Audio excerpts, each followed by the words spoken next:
What's going on, Drinking Buddies? Brand new podcast coming right at you, but you know what we gotta do first. We gotta talk about those things that generate a little revenue. First and foremost, we are brought to you by the Patreon at patreon.com/MattSlayer. Did you know you could support this show for as little as $3 a month? That's less than the cost of a beer. For a little bit more, just a touch more. You can get the video versions ad-free, uncensored. You can get the audio versions ad-free. There's a ton of extra content. So what are you waiting for? Go to patreon.com/MattSlayer today and support the show. We're also brought to you by the merch store at anwd.net/merch. Tell the world you're a drinking buddy with your fashion choices. What are you waiting for? Go to anwd.net/merch today. And the last way you can support the show, Drinking Buddies, is super easy. If you're listening to this on YouTube, subscribe, like the episode. If you're listening to this on any other platform, rate it 5 stars, helps us in the algorithm, brings more Drinking Buddies to the party. It's really that simple. All right, let's get on with it. My guest this week is the one, the only, Alice Little. On this week's episode, we talk about unionization, travel, a whole bunch of randomness. It's always a good time when Alice is in the house. So sit back, relax, pop a cold one, and enjoy Drinking Buddies.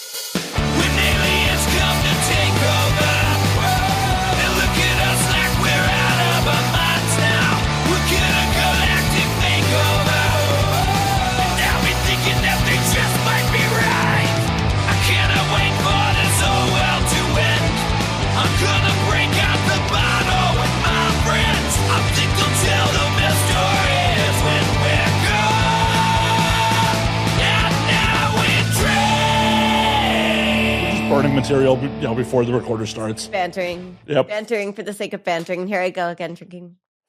Again. You're allowed to when I'm not doing a sound check.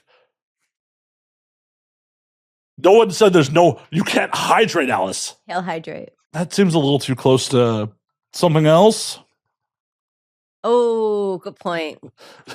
That's fair. That's fair.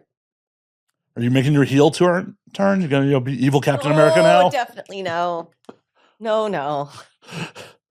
None of that. Some of my family members are Jewish. They would not appreciate that. Yeah, I can see that. Be not the vibes. I actually have no idea what I'm doing with mixing this. So I'm just like. Well, you add ingredients so you're happy with it, and then you consume. I'm pretty sure a gin-and-tonic contains tonic and gin and these here limes, yeah? Yeah. Oh. Shit. We're gonna avoid the electronics. Yeah. I was gonna say, close that. I didn't open it, don't worry. Well, yeah, but I was like, party fouls happening 10 seconds in. Sorry. I'm sorry, I'm a squirter. You will not be the first or last on the show. It's still coming. That's what she said. And now we gotta edge the bottle to get it open. Just real. Yeah. Just like that. Ooh. See, this is why they normally make your clientele wear condoms to catch it all. Yeah. They're required by law. I understand. You don't know how to deal with it unprotected. Yeah, no. Not gonna lie. It is so rare I have an encounter with unprotected. I'm like, what is this exotic substance? What do I do with this? And I feel like I just kind of am like, ugh. I got so goopy. I got vibes of Nickelodeon Gak. No. That's not the vibes that they want when you're filming for that, though. No. They want that not the face. Very different faces.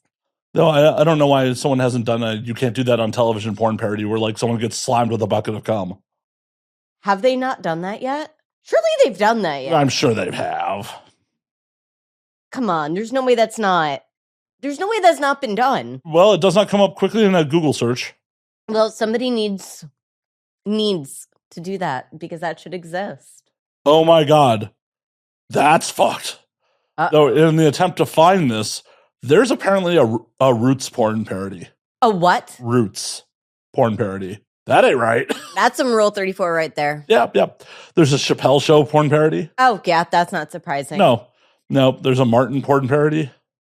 But there's not you can't do that on television porn parody. That's a shame. That needs to be rectified and fixed immediately. Yeah, I mean, it could be that, like, because that was a kid's TV show, making a porn version of a kid's TV show might be a little too taboo. I don't know. Is there such a thing as tutu taboo? I don't know.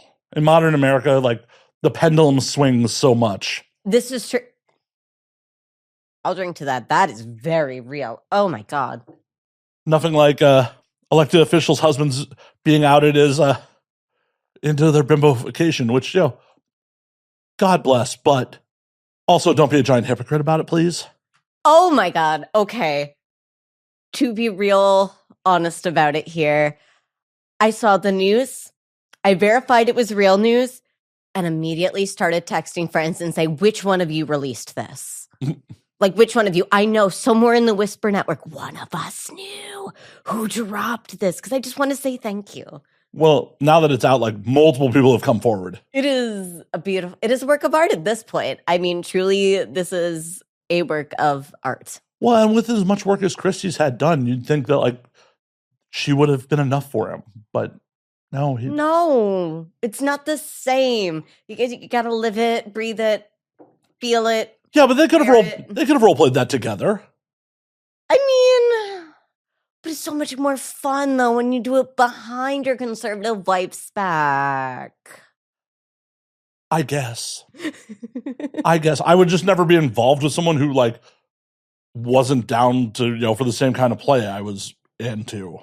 I mean, same, but also, like, this is why my profession exists. People can just come and pay me to do that thing that their partner doesn't want to do, and then they can stay married and then also not end up as, like, a national scandal. I'm sure it's a little more difficult to be discreet at the brothel because you still have to show up. You do, but there is literally a backdoor entryway. You will be put into a, like, little private back area where nobody will see you enter, nobody will see you leave. There is unmarked transportation to pick you up and drop you off, and literally they will bring and do the transactions, like, on the spot for people, so nobody knows that anybody was ever there. Like, you can be hella discreet. So long as you don't do a Lamar Odom and, like, OD on the property, you're good. Don't do that, and, like, no one will know you're there. Former guest of the show was one of the people involved in the Lamar Odom situation. I'm really offended on her behalf. Oh, no, this was the person managing that brothel. Okay, well, you know what? I'm not offended then because he had way too much to say, and I'm offended that they didn't speak to a single damn one of the ladies that was working there. They just did this amazing, like, untold documentary about Lamar Odom on Netflix, and for no joke, he went on and on and on and on and on and on and on and on and on for like 15 minutes of him talking all about all this stuff, and not once did they talk to a single one of the girls who was actually there and with Lamar. Had they just called them, they happily would have spoken to them, but, like... It's free press. I don't even know if those girls are still in the industry. I'm pretty sure those girls have, like, been retired. Like, even before the pandemic, they were retired. Oh, God, that was pre-pandemic? Yeah. Back in ye old days. Before the timeline changed. Yep. Gotta drink to that. Oh, yep. God. Yep. It's like, oh, that was 6 years ago. Fuck! Yeah, this time 6 years ago, we were all locked down. I'm going to just pick this right back up. You're like, I'm not going to hit it hard. Otherwise, you're going to have to carry me to Korean barbecue. And then you're like, well, Matt's trauma responses to everything Matt's saying. Fuck. Oh, God, mind eraser. That's what I should have gotten with your stronger. Just a cup of alcohol. It's okay. We're just going to I'm just going to go for the bottle as the show progresses. Would not be the first guest to do that. Would definitely not. What have you been up to, Alice? Oh my gosh. So much fun stuff, so much chaos. It has been an incredible whirlwind. I'm over at a new brothel now. I'm at the brothel next door, so that's a cool, fun life change. Is it called the brothel next door? No, it's called Sheri's Ranch, but that would be a really funny name. You should pitch it. The brothel next door, and then the brothel next door to the brothel next door. And then we just continue this trend for like 4 or 5 more brothels, just for fun. Nye County needs more. I agree Nye County needs more. It's absolutely ridiculous that you limit how many brothels are allowed to be open at any one time. Yeah, and they're all grandfathered in. You can no longer obtain new permits to open a location. So, like, if I wanted to open my own brothel, there is no way I could actually do that. Oh, no, there's purchasing one. You definitely could. You just have to have the political will, and multiple millions of dollars in liquid asset. You would need that anyways. This is true. But yeah, you can't just like buy a piece of property and say, I'd like to put a brothel on this property, please. The license is tied like to the physical location. So like wherever they've said brothel can be here and here and here, wherever they've like thrown darts, and that's it. So like there's a brothel in Battle Mountain. Do you know where Battle Mountain is? Nevada. Yeah, but where? If I showed you a map of Nevada, could you point to Battle Mountain? It's the other mountain besides Mount Charleston? I don't know. I literally could not point at a map and tell you where it is. I couldn't either. But not everything's possible with enough money and political will. Just start selling signed goats. Think how much those would go for. That'd be pretty cute. Alice, little signed goat. VIP, very special, very important goat. Yeah. You have a lot of liquid assets. Well, meaty assets. Fuzzy assets. Yeah. Very fuzzy. And they produce milk and fiber. They're very cute. See? You could. It is possible. The goats are very, very cute. They're all doing well. They're all happy, healthy. They get into trouble on a regular basis. Literally just this week, they broke out of the pasture, escaped, and went to my neighbor's house to go pay him a visit. That's fun. Your goats are out. Shit. Like, that's not the text message you want to get, followed by a picture of your goats, like 4 properties down, just frolicking, living their best little wild lives. Well, it's better to get that picture than a picture of them on a barbecue. That's very true. Thankfully, none of my neighbors would do that. Like, hey, we're having a block party. Like, what? Huh? My goats. I don't know what the laws are if they come onto other people's property. Oh, no. They have, like, rights and stuff. I think it's that if a dog is harassing livestock, there's some laws around what you are allowed to do to that animal, from my understanding, but there's not reverse laws where, like, if your livestock gets out, at least in Colorado, you're supposed to protect your own property with quality fences. So it's like, in Colorado, if my goats end up on your land, it's your fault because your fences sucked. So do your goats have more rights than women do in Colorado? Surprisingly, Colorado is like one of the last standing states that has done a really good job of codifying things into law. They're like the final frontier. It's like Colorado do or die at this point in this country, man. So if they made it to Wyoming, you'd be fucked. I would be absolutely done for. I am sure the laws are completely different up yonder. Goats have more rights than women. Oh, no. That's why like 20 people live there. It's like... It's true. It's like 15 lives there. It's like 15 tech bros in Jackson's Hole, and before you know it's just going to be data centers stealing all of our goddamn water. They don't take that much. They take enough that it's impacting my water rights. I am personally being impacted by data centers popping up in my community. Well, you should let the goats loose in the data center. You know what I should do? I should bring the goats with me and protest. Well, I'm just saying, I doubt Next town hall meeting, I'm bringing the goats. I'm just saying, I'm pretty sure the data center doesn't have adequate fencing to keep the goats out. Oh, I'm sure that they don't. Just let them loose. Let them loose in the data center. They eat some cables. Data center goes down. It'd be good for the community. Honestly, nobody in the local area wants them moving in. There's like a whole bunch of local protest group. I have never seen local Facebook so aggressive and angry in Colorado. And you have to really try hard to like rile up people from Colorado because most of the people are stoned half of the time. So like everyone's just like, yeah, that's chill, man. But they're like, our water rights? Nah, bro, we got big feelings about those, man. Well, what's your elected officials doing about this shit? Nothing, which is why people are really, really upset about this. They essentially gave a major tax break for this company to come in and gain access to a huge percentage of the water rights in the county, which is stealing the water rights from the old cute farmers like me. So when are you running for local office? Listen, when I have any chance of ever being elected for local office. Once again, Throw money at the problem. I don't think throwing money at the problem will buy away the headline, local prostitute runs for city office. Like, that is what the headline will be. It's going to be one of your elected officials doesn't even have the decor to not give handies in the middle of Beetlejuice. You can get voted in. Anything is possible. Anything is possible. She committed a crime there. You're not a criminal. Not that I agree with that crime, but this is true. It is 100% legal in Nevada. I jump through all of the hoops. I get my little paperwork. I do my fingerprinting. It's like a fully AKC'd pedigreed dog. Like, no, I did all the things. So why not run for office? I mean, I would get doxxed very quickly. Well, you probably can't exactly run under Alice Little. I don't think that they would let legally change it. Just legally change your name. Just legally change my name to Alice Little. Yeah, why not? Because I'm pretty sure you can search when people do name changes. Somebody, but then again, you're right. Would it matter? Yeah. At that point, that'd be Inception level right there. Yeah. That would throw people off. And then you'd 100% own the rights to your name no matter what. Because Jessie Jane had to legally change her name to get her naming rights back from Digital Playground back in the day. That's why she legally changed her name. Good for her.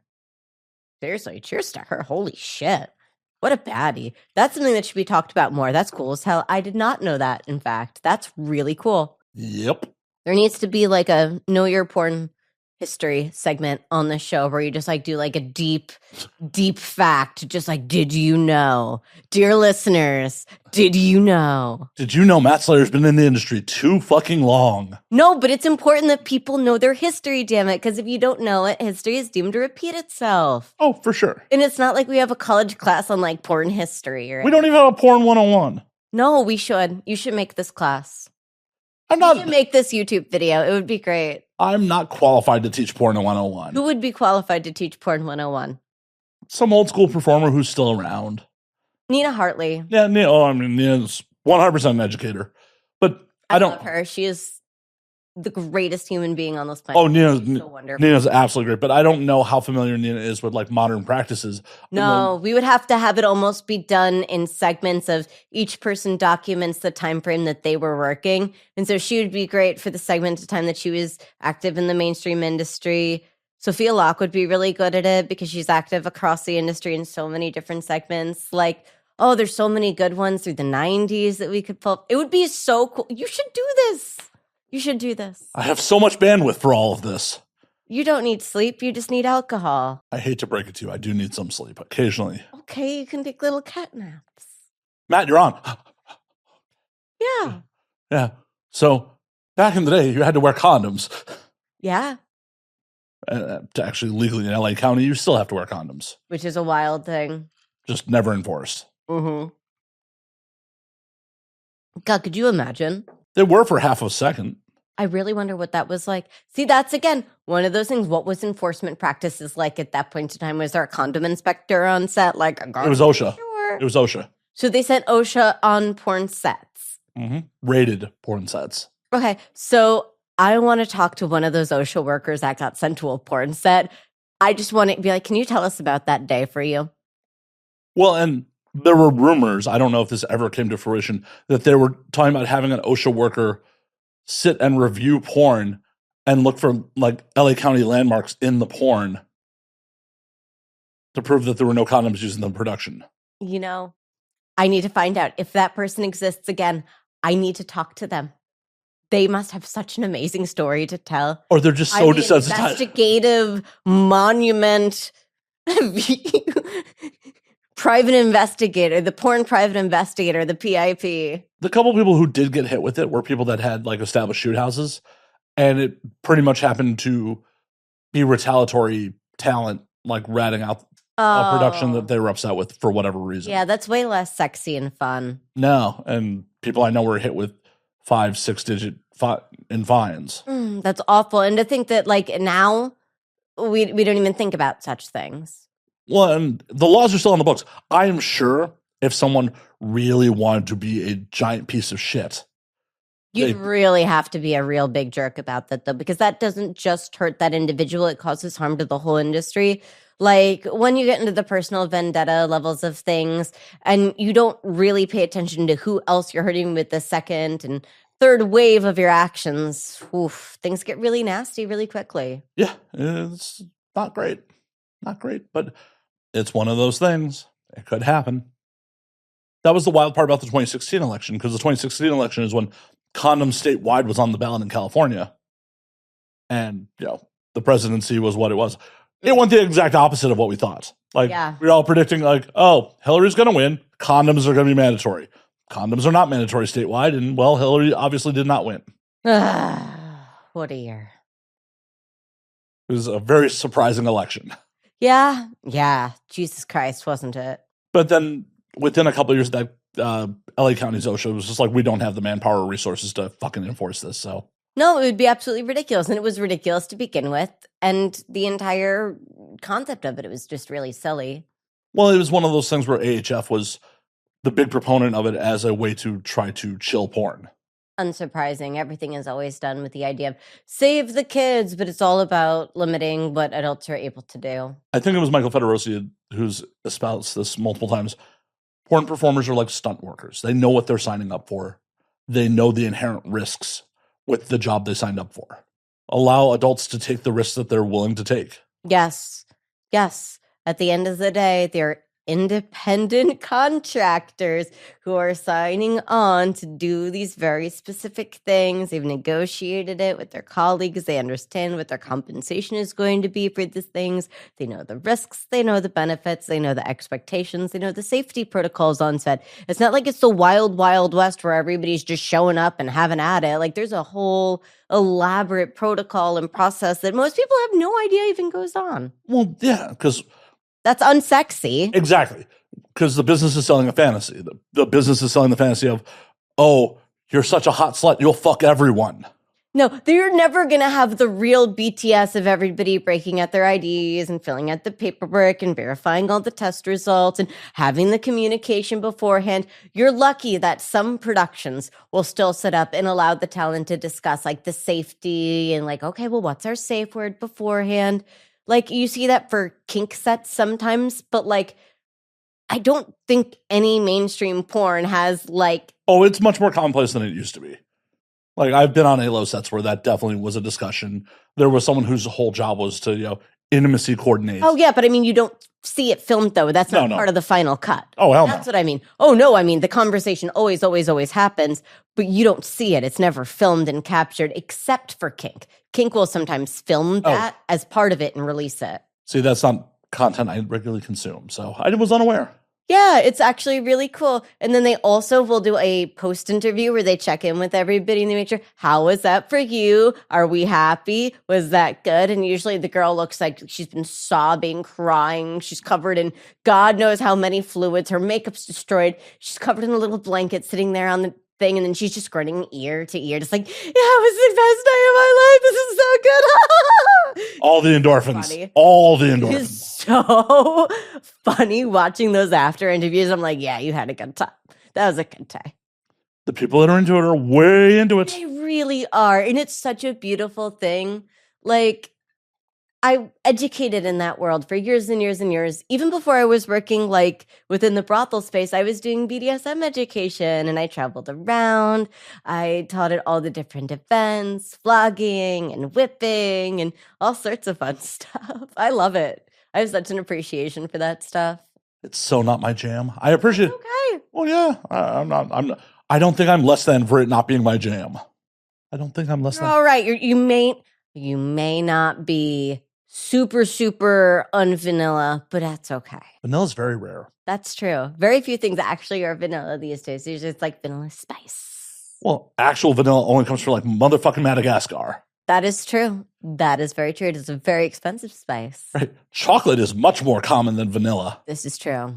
But no, everyone wants to say vanilla. Yeah. It's a bad nomenclature. So you think the nomenclature should be chocolate? Well, no, because then people will have racial undertones. Yeah, that's going to be problematic. So it can't be chocolate. Cola. Ew. That's also not great. Gotta be something else. Coca-Cola is like the number one selling thing and is based on cola nuts. I don't like Coca-Cola. I don't drink a lot of soda. Sorry. I don't own stock in Coke. It's fine. Like, I don't know. Well, this isn't the shareholders meeting. You don't have to like. I'm sorry, Matt. I don't drink Coca-Cola. The stock price is gonna plummet. Gross. Feel like I'm gonna offend someone and be like, F this. Perfect. Engagement. Beautiful. I don't know. But if it's not vanilla, it's got to be something. Cinnamon? But that's kind of like in the spicy-ish realm. Pumpkin. Pumpkin spice. Yes. Yes. That is as basic as it gets. It's the pumpkin spice of ice cream. Pumpkin spice is the flavor. Like, yeah. From this day forward, you are no longer vanilla. You are pumpkin spice. You basic bitch. Yes.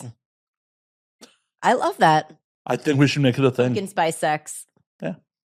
I mean, and it even is very self-descriptive, isn't it? Like, what is pumpkin spice sex? You know exactly what that is. And you're like, oh, okay. It seems to imply that it's seasonal, too. Oh, no. Limited release. Get it while you can. Yep. But unfortunately, that describes so many people's sex lives. So It does. It does. It unfortunately could fit for so many people. it's so pumpkin spice. Oof. It's not very great. It's only available every once in a blue moon. And you got to rush to get it because, at least you can get something, anything. Oh, God, I feel like such a... I've definitely offended somebody's sex life here. Womp womp. They should do things to change it. Yes, make it less pumpkin spice. If your sex life sucks, that's a choice you're making. I agree. I definitely agree with that. I know so professionally. I'm professionally the solution. Yes, every day, people just like you make the choice to have consenting sex. Ooh, ah. Speaking of consenting sex, did you hear that Illinois has got a measure on the books to fully decrim sex work? Illinois, or was that Colorado? No, Illinois. Okay, because Colorado made an attempt that lasted for like a whole week, and then they were like, actually, JK. But that would be great if Illinois has like a real push actively going. That would be very exciting. Yeah, it's SB 2391, which proposes full decriminalization of adult consensual sex work. The bill seeks to remove criminal penalties, currently a Class A misdemeanor, expunge past records. Oh, that's gorgeous. And establish a sex workers' bill of rights to enhance safety and prevent exploitation. If passes, this will make Illinois the first U.S. state to fully decriminalize. That would be fantastic. It's very, very similar to the proposal that Colorado put forward and abandoned. Hopefully, Illinois doesn't abandon this. Hopefully, this moves forward. Anybody who lives in Illinois, like, this is a serious PSA. If you live in Illinois, you need to call your representatives and demand that they support this, please. Literally, you need to do this. This is like your responsibility to be a good ally. Do the thing. Well, and I didn't even know this. Illinois apparently in 2013 reduced it from a felony to a misdemeanor. Yes, I was aware of that. A lot of states did the reduction from felony to misdemeanor, and then some selective counties, depending upon who the police chief was, also went so far as to say that they would not be pursuing consensual sex work cases for prostitution charges, that if it was a consenting worker, they would not be pursuing that charge. But it was very circumstantial, and as you can imagine, probably not enforced equally. Ding, ding, ding, ding, ding, ding, ding. Yeah. 100%. But 100%. This is apparently the slippery slope that they talk about. You know, oh, they made a misdemeanor, and now the slippery slope is going to be full decrim. Full decrim is a dream. I think that is inevitably the future for sex work, not just here in the States, but nationally. Other countries have already started to progress towards full decriminalization efforts, and it works. We see the benefits. So do you think if Illinois fully decrims, the industry up and moves to Chicago? I don't think that the industry will up and move to Chicago because there already is an industry in Chicago. That's the thing.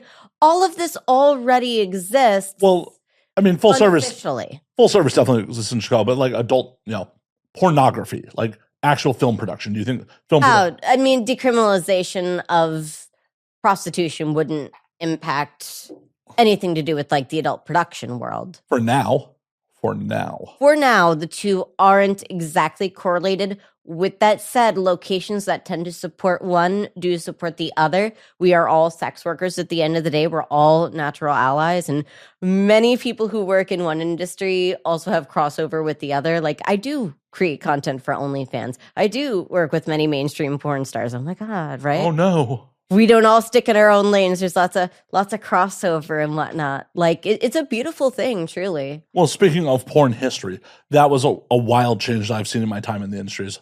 So when I first got in, performers doing full service work happened, but it was like the hush thing that no one talked about. Mm-hmm. It was only talked about in like hush fucking corners. Yes. And these days, like, I just had to retweet someone being like, yo, if you're going to Exotica Chicago this weekend, do not post your fucking ads. Fosta Sessa could get you kicked out of the hotel. Mm-hmm. Mm-hmm.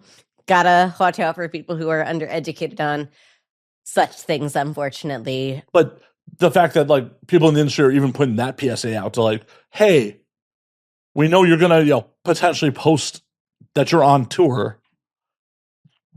No one would do that fucking 10, 12 years ago. No one would post that they're on tour. The only place that you would really see porn stars show up would be in the Nevada brothels because it was all licensed and legal. And a lot of the times, from my understanding back in the day, is that agents would even refer girls if they had a feeling that they were going to be doing escorting and tell them, hey, why don't you go here and do it here instead? You'll make more money, which certainly is true. And there's still many, many porn stars that choose to go do a tour, whether it be long-term or short-term, and take advantage of that opportunity. Not for everybody, but, for those who it is an option. Hey, you can end up like Addison James and, meet your, wealthy husband. You never know. Listen, the sky is the limit. You literally never know what could happen. I had somebody once put an actual real life miniature pig on an airplane and send it to me as a present. Anything could happen. Why did they not send a full-size hog? Because I wanted a pet pig. So they were getting me a mini pig so she could fit in a little dog crate and I could pick her up. Yeah, but if it was a full-size pig, you could ride her. I mean, a full-size pig would be a lot more difficult to keep in an apartment than a mini pig, though. That'd be way more difficult. She lived in an apartment, by the way, with me for a while. Slacker. She's fully litter box trained. She's wonderful. Hey, a big pig's smart enough to use a litter box. She's so smart. Yeah, but a full-size pig could be trained to use a litter box too. I'm sure they could. I just did not have room for a full-size pig. So it was a flying mini pig, not a full-size flying hog. Oh, I just imagine you riding a hog into the brothel. That'd be sick. I used to have a pony who lived in the corrals at the brothel I was working at. And on Christmas one year, I took him door to door to all the brothels to take pictures with the girls. It was really cute. But a hog would have been hilarious. That would have been way hilarious. Pony was pretty cute, though. Cute and hilarious. I want to see hilarious. Just big ass pig. Yeah, pig. Yeah. Oh shit. Come on, that'd be hilarious. You're not wrong. And I'm immediately going, could I get a full-size pig? I'm like, no, the fencing. No, I couldn't actually do that, though. The fencing logistics are impossible. Pigs are smart. They get out. They are. Wanda, God bless her. She knows how to lift every single fence gate on my property. So she will let herself in with the horses and with the goats into the backyard. She goes wherever she wants. It's really, really frightful how smart she is. See, what you need to invest in is electronic locks that are tied to collars. Ooh, they do those for feeders. But the problem is that those are for like cats and dogs, not for pigs that will just Hulk smash through the whole feeder. Like nobody is doing that for a pig. That's not going to work. Don't go with a commercial solution. Jury rig it yourself. You're smart. Oh my God. That would be so ridiculous to set up just for the pig. Well, she'll just go into my trash can again is what she'll do. She'll just be like, this is too complicated. No. Okay, lock the trash can. If you can secure it from bears, I'm sure you can secure it from a pig. This is true. She will find something to get into, though. It is very hard to deter her. She's some pig. Well, we found our new YouTube series, Alice vs. the Pig. It's me versus the goats and the pigs and me versus farm. That's the real series there because it is always something trying to repair the fences. somebody's doing some sort of bullshit or shenanigans. Somebody's hurt themselves in the dumbest way possible. Like, where do you find time to see clients? Dude, there's a reason why I have to go and stay there for like a week or two to be able to. The laws. The laws are the reason you got to stay there for a week. No. Nope. Actually, the law was changed right before the pandemic. In Nye County, previously, the law was that you had to stay on the physical property or your doctor's test would expire. Right.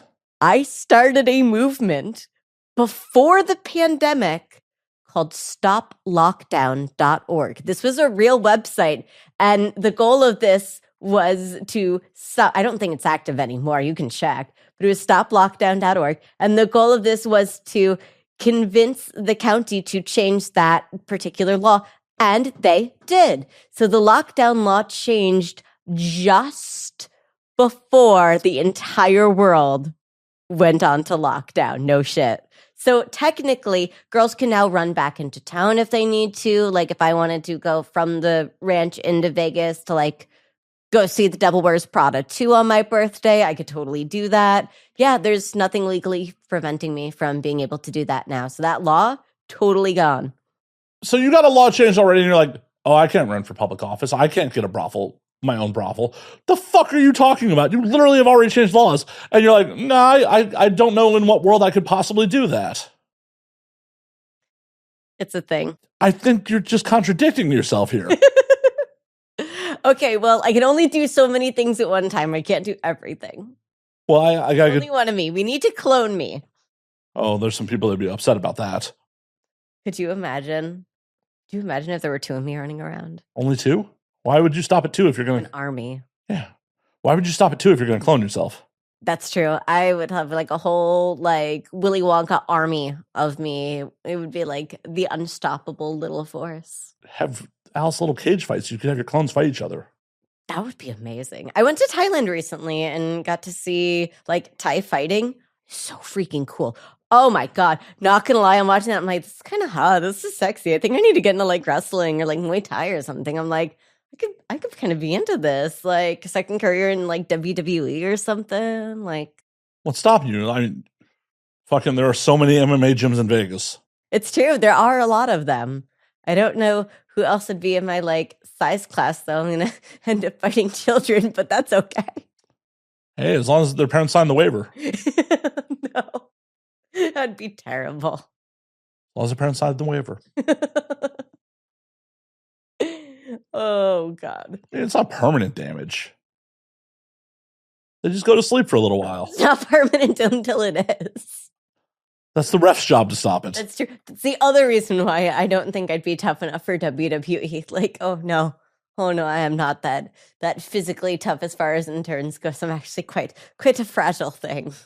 Pro wrestling, for being a performance, is so much harder on the body than like being a professional cage fighter. Because your average MMA fighter is fighting a handful of times a year. Mm-hmm. Versus your average WWE performers on the road performing 200 nights a year. That's an unbelievably rigorous right. schedule. It's comparable to the schedule of a lot of like pro porn stars, really, when you think about it. No one's working that much. Well, I don't know. Between collaborations, customs, professional content, streaming, I could see girls working 200 days a year. Okay, for sure. Between all of the different vectors of the industry. I mean, when you really think about it. I will give you that. But also, most of that shit shouldn't be as high impact as a pro wrestling match. That is true. Some of it might be. Some of it definitely is. I have seen some of the things that my colleagues are doing, and I am so impressed. I get it. Listen, I watch some of that stuff, and I'm like, bravo. Like, you deserve every award on the planet for this. Like, you deserve a Nobel Peace Prize for this. How? Like, physics were broken this day. Yeah, it's like, how's that not touching your esophagus from down here? Unreal. Like, I just look at that. I'm like, the physics don't work. No, it's just like, oh, that mass volume. This is literally more impressive than the magic tricks that they do on the Las Vegas Strip. Seriously, though, like, That's what we should do. That's what we should replace the shitty magic shows on the Las Vegas Strip with. It's just live sex porn shows. Bring back live sex shows. It's time. Live sex shows never, never. Okay, let me put a disclaimer out there. I have never actually been to a live sex show because that's so sad. I'm so sorry. They're so fun. It's my choice. It's like when I was in Amsterdam, it's just like that feels like going to work. I'm not paying to go to a live sex show. This feels like going to work. It's a very different experience when you're like are sitting there as a viewer and you are like appreciating something. It's like being a film critic, except in real life, it's like going and seeing a Broadway show. Even if you are an actor, you still appreciate the artistry and everything that is happening. It's just you do it for the love of the game, man. Yeah, the love of the game is drinking.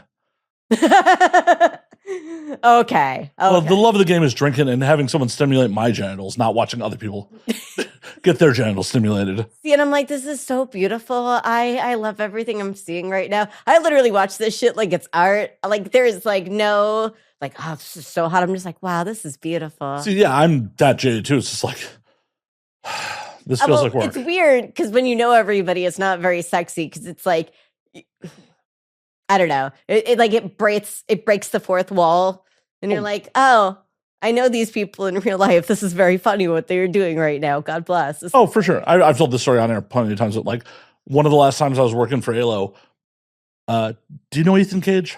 Mm-hmm. Ethan and I were working on the same set, and we are less than like 2 feet away from the action, and we're both like, we got to replace that couch. Like the cushions were hitting the floor while they were banging on it. Ooh, no. And both of us are just like, yeah, that couch has to be replaced. Like there are 2 very attractive people that people pay money to watch fuck within arm's reach of us, and we're just both like, the couch. Yeah. Like, that's your job is to pay attention to that couch. Yeah, but it's also just like so jaded to the situation. That's why like. Well, it's both like the jaded and also professionalism at a certain point too. Oh no, we were kind of laughing about it. Yeah, it's the way I look at this. Like my younger sister, she currently is doing shifts in the ER. At first, this was very exciting, particularly at Christmas time when she found out that, did you know people really do stick ornaments up their butt and get them stuck there? That's real. Of course it is. She was so excited to call me and tell me how real this was. And she's like, it happened. Christmas came true. And I'm like, what happened? She goes, the ornament up the butt. She was delighted to tell me this. It was all God bless. She was literally thrilled. She's like so excited. Sex did it. It sent somebody to the ER. My ER. Patient confidentiality. I got no details beyond it happened, of course. But I'm like, yeah, I'm not surprised. God bless. Yeah. But like, you want somebody who's like 5 Christmases in who's like, yeah, the ornament up the ass. We know. We don't care. Yeah. Like that's the point you're looking to get to somebody to. And I feel like that's where you get to in the porn industry where you're like, yeah, 3 dicks up the butt. We know, whatever. Coolsies.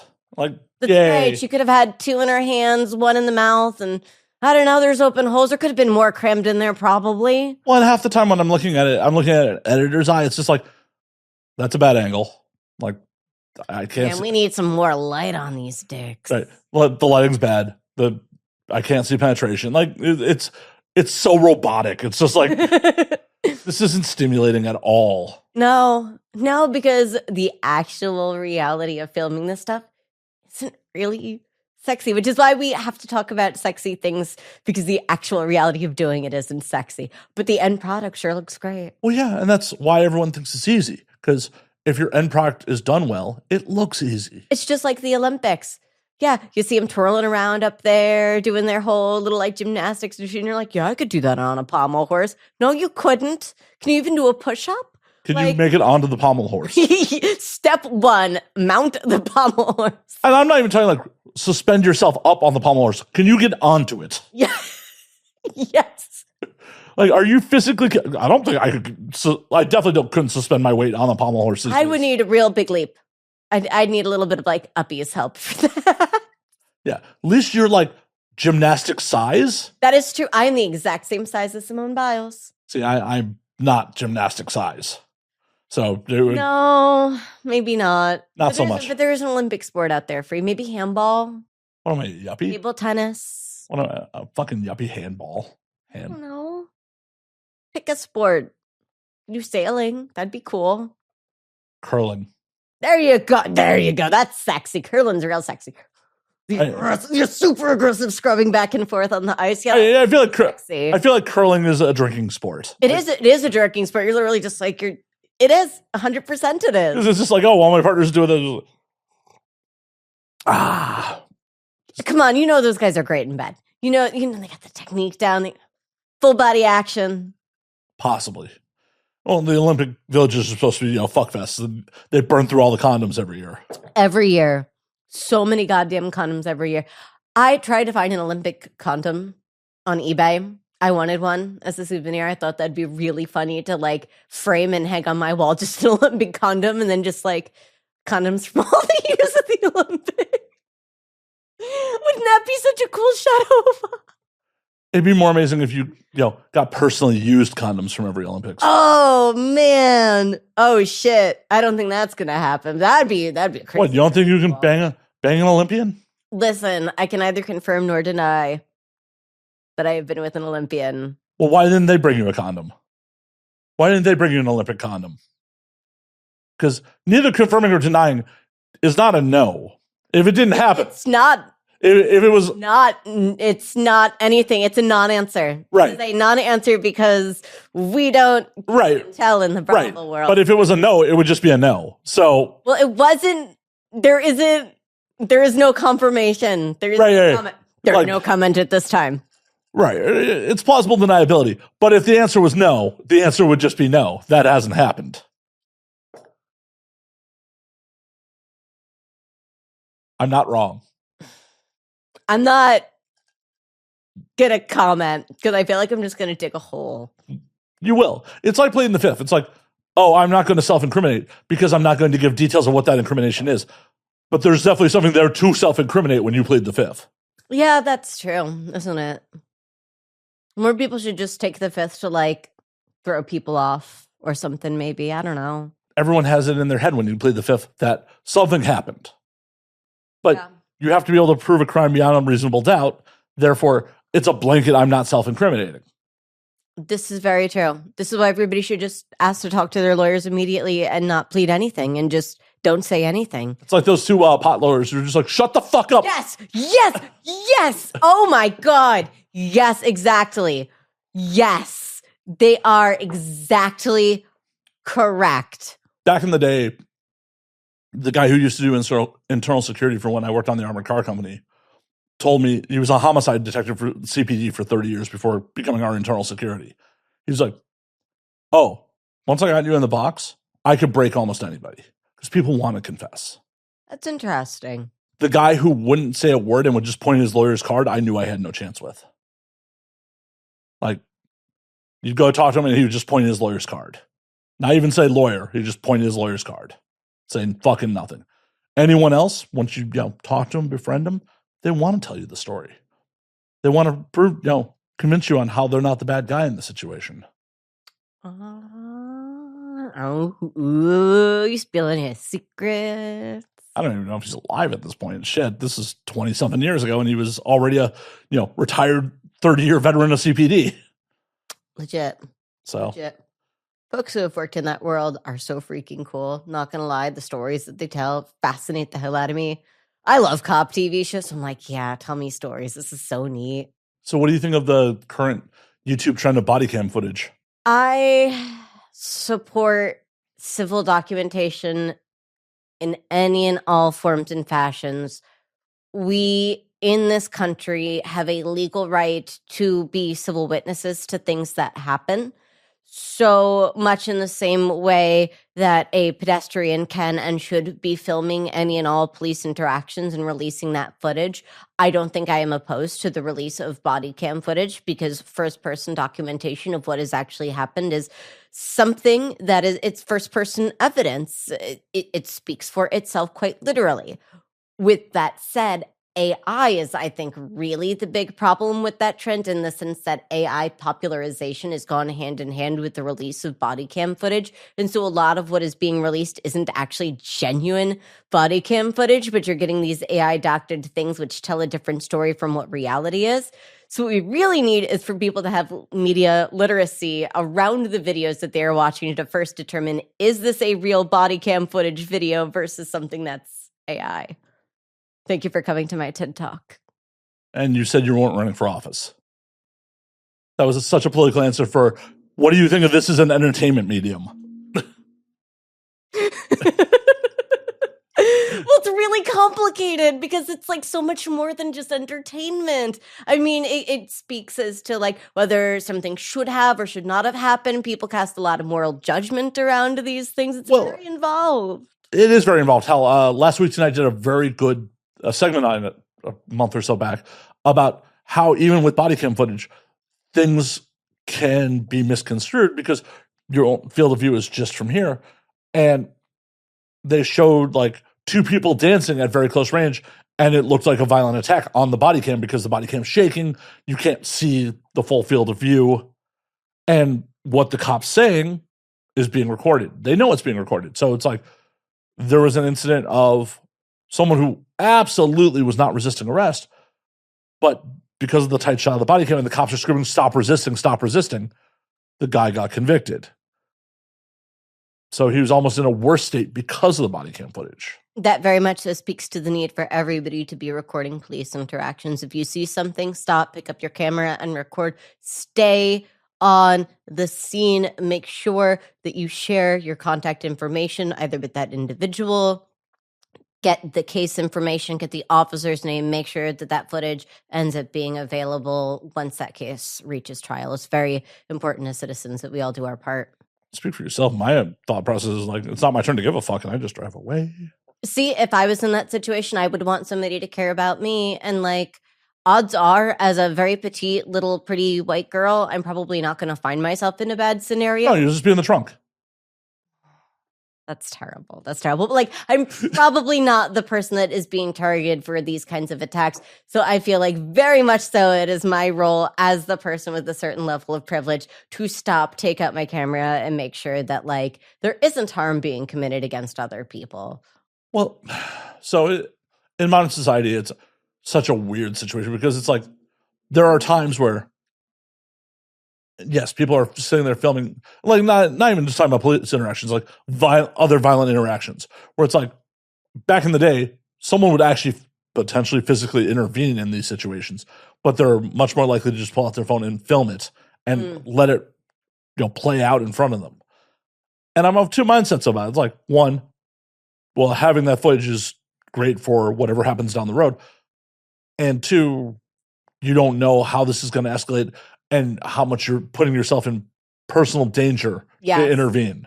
Yes, and that's a very, very personal question that you have to ask yourself, and you have to really go through your own personal thing. Like, well, what is happening in this scenario? Are we talking fists? Are we talking knives? Or are we talking guns? These are all very different degrees of personal risk. And fists, like I am 4'8". If there is a 6'10" man that is committing violence against another petite woman, I physically am probably not going to be able to do a very good job of stopping him unless I physically have a gun or a weapon. Like that is the level of escalation that would be necessary for me to intervene. But also, even if it starts at fists, doesn't mean it won't escalate to weapons or hell. Even if it doesn't escalate, it goes wrong in some way, and then you're just civilly liable. Yes. So, liability is a ridiculous thing in this country, too. There's lots of potential considerations. Yeah. Really, really unfortunate. Hell, the person you save may be litigious against you for whatever fucking reason. And oftentimes the reason why they have to be litigious against you is because their insurance won't give them coverage unless they try to sue everybody that was involved first. It's such a fucked up system. Right. So it's... What happy conversations we're having tonight. Welcome to the real world. It's honest though. And I think it's important to like be mindful and aware of these things because they do exist and they do happen. Well, and unfortunately, a lot of dudes have this fucking like cowboy fucking fantasy in their mind. Like, oh, I would never let that go down. Like, dog, you don't understand the real consequences of violence. No. Most of the guys who say that have never even been in like a real physical alteration. Story time. I was stabbed in the face when I was 18 and I lived in New York City on a subway train. I have a scar like right here to prove it. So as somebody who's actually been in a real actual altercation, most people have never been and don't know how they're going to respond in those things. Well, they don't know how they're going to respond to violence, but even if they don't respond with freeze or flight, they don't understand the actual consequences of violence. Like, it just takes bad luck. No matter how trained, how skilled you are, catching a bad shot and falling down wrong 100%.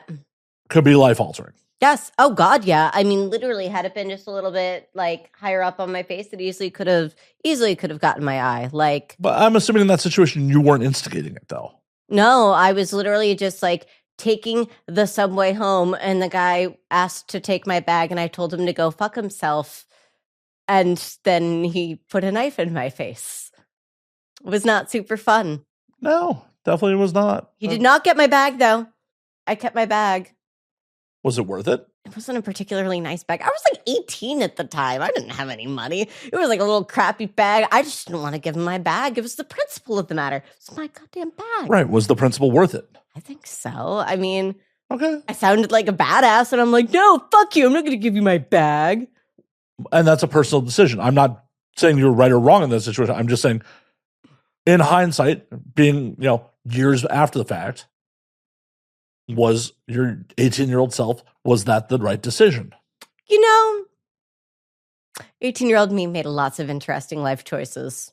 Try not to judge 18-year-old me too harshly. I'm not saying it's a harsh judgment, but I'm just saying, if you were to replay it today, if you were... Oh, God. Today's day and age, to give you an idea, like, I could afford a very nice handbag if I wanted to. Well, I'm saying you're at the same... I carry the world's shittiest handbag, so if I find myself in that situation again, I'm like, yeah, fuck you, here you go. I don't even care. Well, I'm just saying, if you're in the same financial... I would not take the knife these days. I would just be like, take it. Well, I'm saying, even if you're in the same financial situation you were at 18, would you just be like, yep, here you go? I probably would, honestly. Because at a certain point, like, there was nothing in that bag that was worth it then, and I don't carry anything in my bag today that is worth it. And, like, I have so much, like, I don't know if the word is concern or not, but when I see girls walk around with, like, the actual legitimate, very expensive, like, $25,000 plus handbags, a little certain part of me is just, like, anxious a little bit for them having been through that experience where, like, I almost feel more aware of the safety of the situation when people are doing like that kind of display of things, depending on where they are. Like, well, and that's the thing. There is no magic bubble that keeps bad people out of nice neighborhoods. And it's not even like just nice neighborhoods. It can happen anywhere. Right, as I said, time. There's no bubble that keeps bad people out. Mm-hmm. And security at most venues is an illusion. No, they do their best. They're supposed to do their best. They're supposed to do their best. As someone who worked nightlife security in LA for a number of years, a lot of these people got the job because they have a pulse and a guard card. That's really upsetting. Do you know how little that job pays in a lot of cases? Yep, and that's really the problem, is that you have to pay to get quality protection, and particularly... Yeah, most people that are worth a shit move on to executive protection. Yeah, I'm sure probably quite quickly. Yeah, because... I mean, shoot, there's even like ladies we know in the industry that have started bringing their own like security to their booths at some of the events because it's just enough of a concern and they need that protection. I did that job. As is needed. It's important. It's an important job, frankly speaking. I mean, like, not to be... Well, yeah, fuck it. Let's do it. Let's get real dark here for a second. Hold on. The audio lines. Alice took a giant swig there. Yeah. Like, it's the Christina Grimmie situation, man. I mean, she was a vocalist. Google it, Christina Grimmie. Yeah, where she was assassinated at her meet and greet. Yeah. Yeah, no, I remember I think of that every single year as we start to approach award season. I think of it every single year, and I stress. And you should. And you should. Because as much as I joke about it, I have never failed to smuggle a full bottle of liquor into AVN. Every year. They go through my bags, and I'm still managed to bring full bottles of liquor into the show. Yeah. Think if I was trying to bring something nefarious in. Yeah. Yeah. It's one of those things where it's like, it is something that everybody needs to be aware of. I am a big fan of personal safety and awareness. I think it is good for everybody to take real, legitimate personal safety classes, not women's self-defense classes that are offered for free by your local karate studio. Like, everybody should take like classes on situational awareness and just how to keep themselves safe. And so much of it is just knowing what is happening around you, keeping your wits about you, and then having consideration for the people that you've aligned yourself with in immediate proximity. And don't have fucking stupid pride about a situation. Yes. If you're like, this doesn't feel right, go with that. Yes, always, always. Your gut is the most valuable tool that you have. So I Googled it real quick. The average Virgin Hotel security employee makes $21.91 an hour. I literally pay my people more than that to like scoop horse poop and help me out on my farm. Yeah. I pay people more than that for farm work, dude. Yeah, their hourly pay ranges between 17 and 21 an hour, depending on location. With the Las Vegas security roles averaging at $17.51 an hour. Why would someone who's making less than $18 an hour really give a fuck and put their lives on the line? No, not at all. In all reality, security is there to be a visual deterrent and observe and report in most cases. Mm-hmm. Mm-hmm. And at the end of the day, like when I was doing security, like there were points where like, oh, this is going to be a physical altercation. I'd bring overwhelming force to the situation. Like when I was working like nightlife and stuff, we'd bring overwhelming force to the situation because I'm not risking getting fucking hurt for what I'm making on this job. Absolutely. When I was doing it one-on-one for performers and shit like that, it was much more about like being aware of the situation and being like, hey, we need to go. Yes. Yes. Yes. And being mindful of how your booth is set up in a way that deters people from sneaking up behind you. Little things like that. There's just lots of little simple things that you can do to set yourself up for success. But at the end of the day, I was mostly there as a visual deterrent. Yeah. Oh, yeah. 100%. And at the end of the day, that has tremendous, tremendous value, clearly. Yeah. But someone who's truly determined, it won't fucking matter. I just get shot first. It's really, really unfortunate. And it's not like it's limited to any one country, any one situation. Japan just had a situation at their Pokemon Center in Tokyo with a knife stabbing. A girl's ex-boyfriend stalked her to work and unfortunately caused the end of her life there. Like, crazy. Like, it's not any one thing. It is just... Pikachu didn't protect her? Pikachu didn't protect her? No, he didn't use Thunderbolt.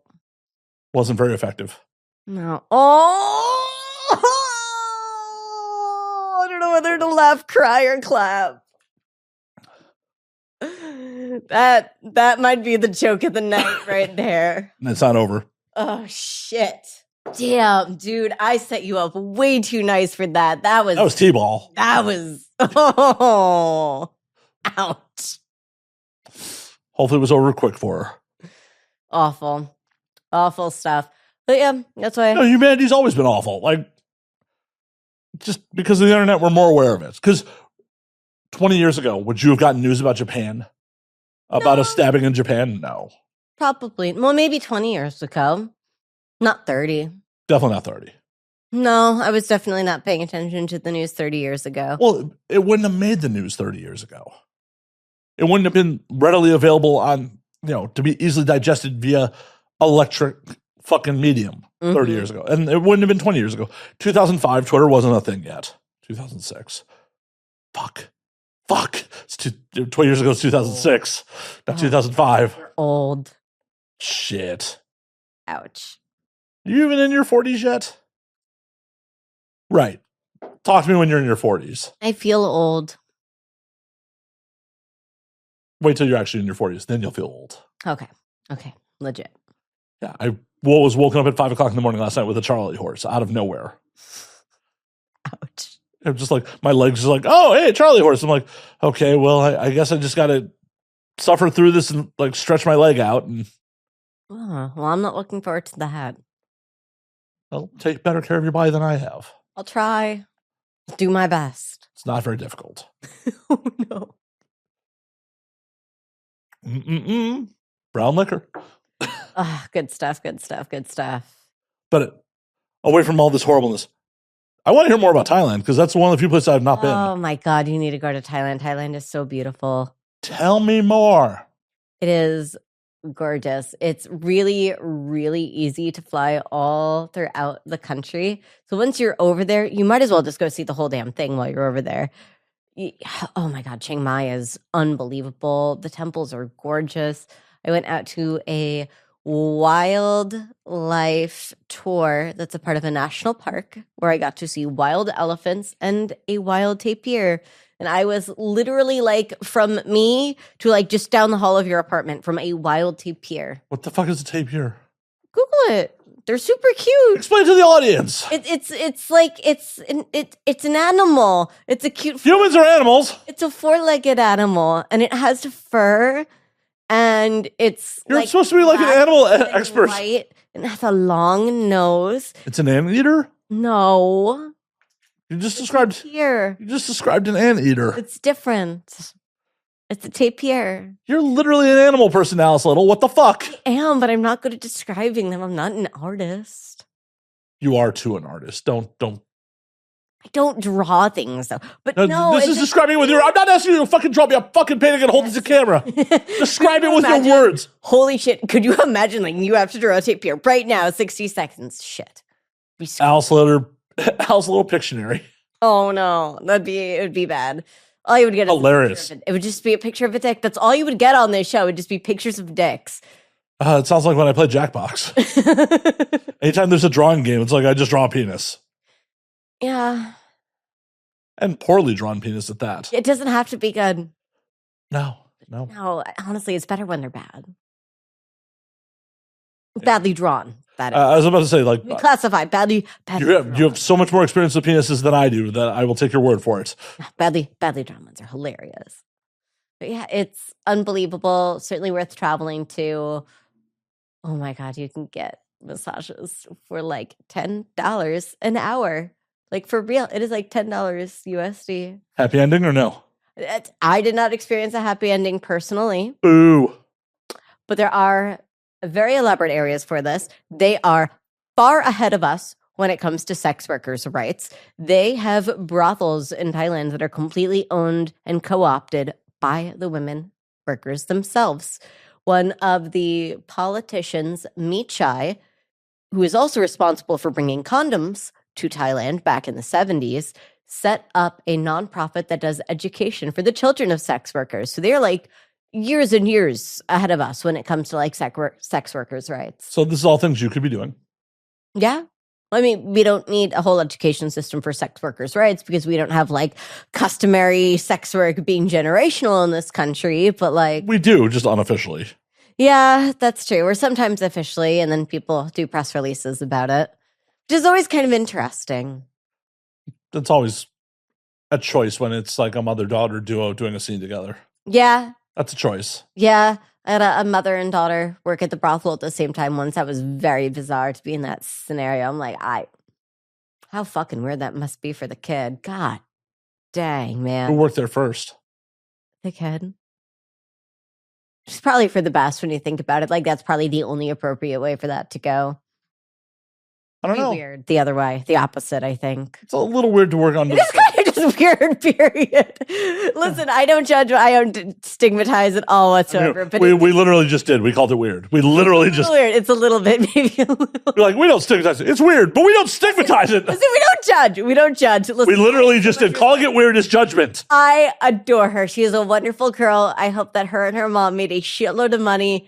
At the same time, I think I would actually lose my personal goddamn mind if I had to work with my mother. I would actually lose my mind. I can't even like begin to picture that reality. I'm like, this is not full enough. You literally could refill it. I'm like, oh no, disaster. Literally, the accoutrements are in front of you to refill it whenever you'd like. Oh, don't worry. I probably will. You're like, Yeah, this has gotten way weirder than the last Like time. this just took a real dark turn here. Woof. That is not a specialty party I will ever be offering. Don't even ask. How about your sister? No, I'm gonna fucking. Oh no. I do have a very funny story about this. A little bit funny story about this. So I'm a Googleable person. So a couple of her friends found out what I do. And they were not offended by this at all. They thought it was really cool. They were like, oh my God, that's so cool. That's your sister. And the next thing I knew, I became the like sex help hotline for her and all of her college friends. And they would just like ask me anything and everything from how do I get my boyfriend to be cool with sex toys in the bedroom to I want to have a threesome with my boyfriend. How do I talk my best friend into this? Like the craziest sex questions you can imagine. And it was just like, this is cool. I will be like your own personal Dr. Ruth here. Like, this is great. You're like the family member that has IT skills and everyone's coming to for computer fucking help. Yeah, except that everybody comes to me for like sex help. Yeah. Yeah. A little less useful, but Listen, I could argue it's even more useful. I don't know. No orgasm has gotten my email checked. I'm sure you could find a way. Listen, if you play your cards right, someone's probably into it. No, most of the time people distract me from my computer when they're trying to fuck me. Listen, that's also a thing. That is also a thing. Really frustrating when I was trying to upload an episode and like the girl's literally trying to mount me while I'm trying to upload. No, good for her. That's hilarious. That's hysterical. Good. Yeah.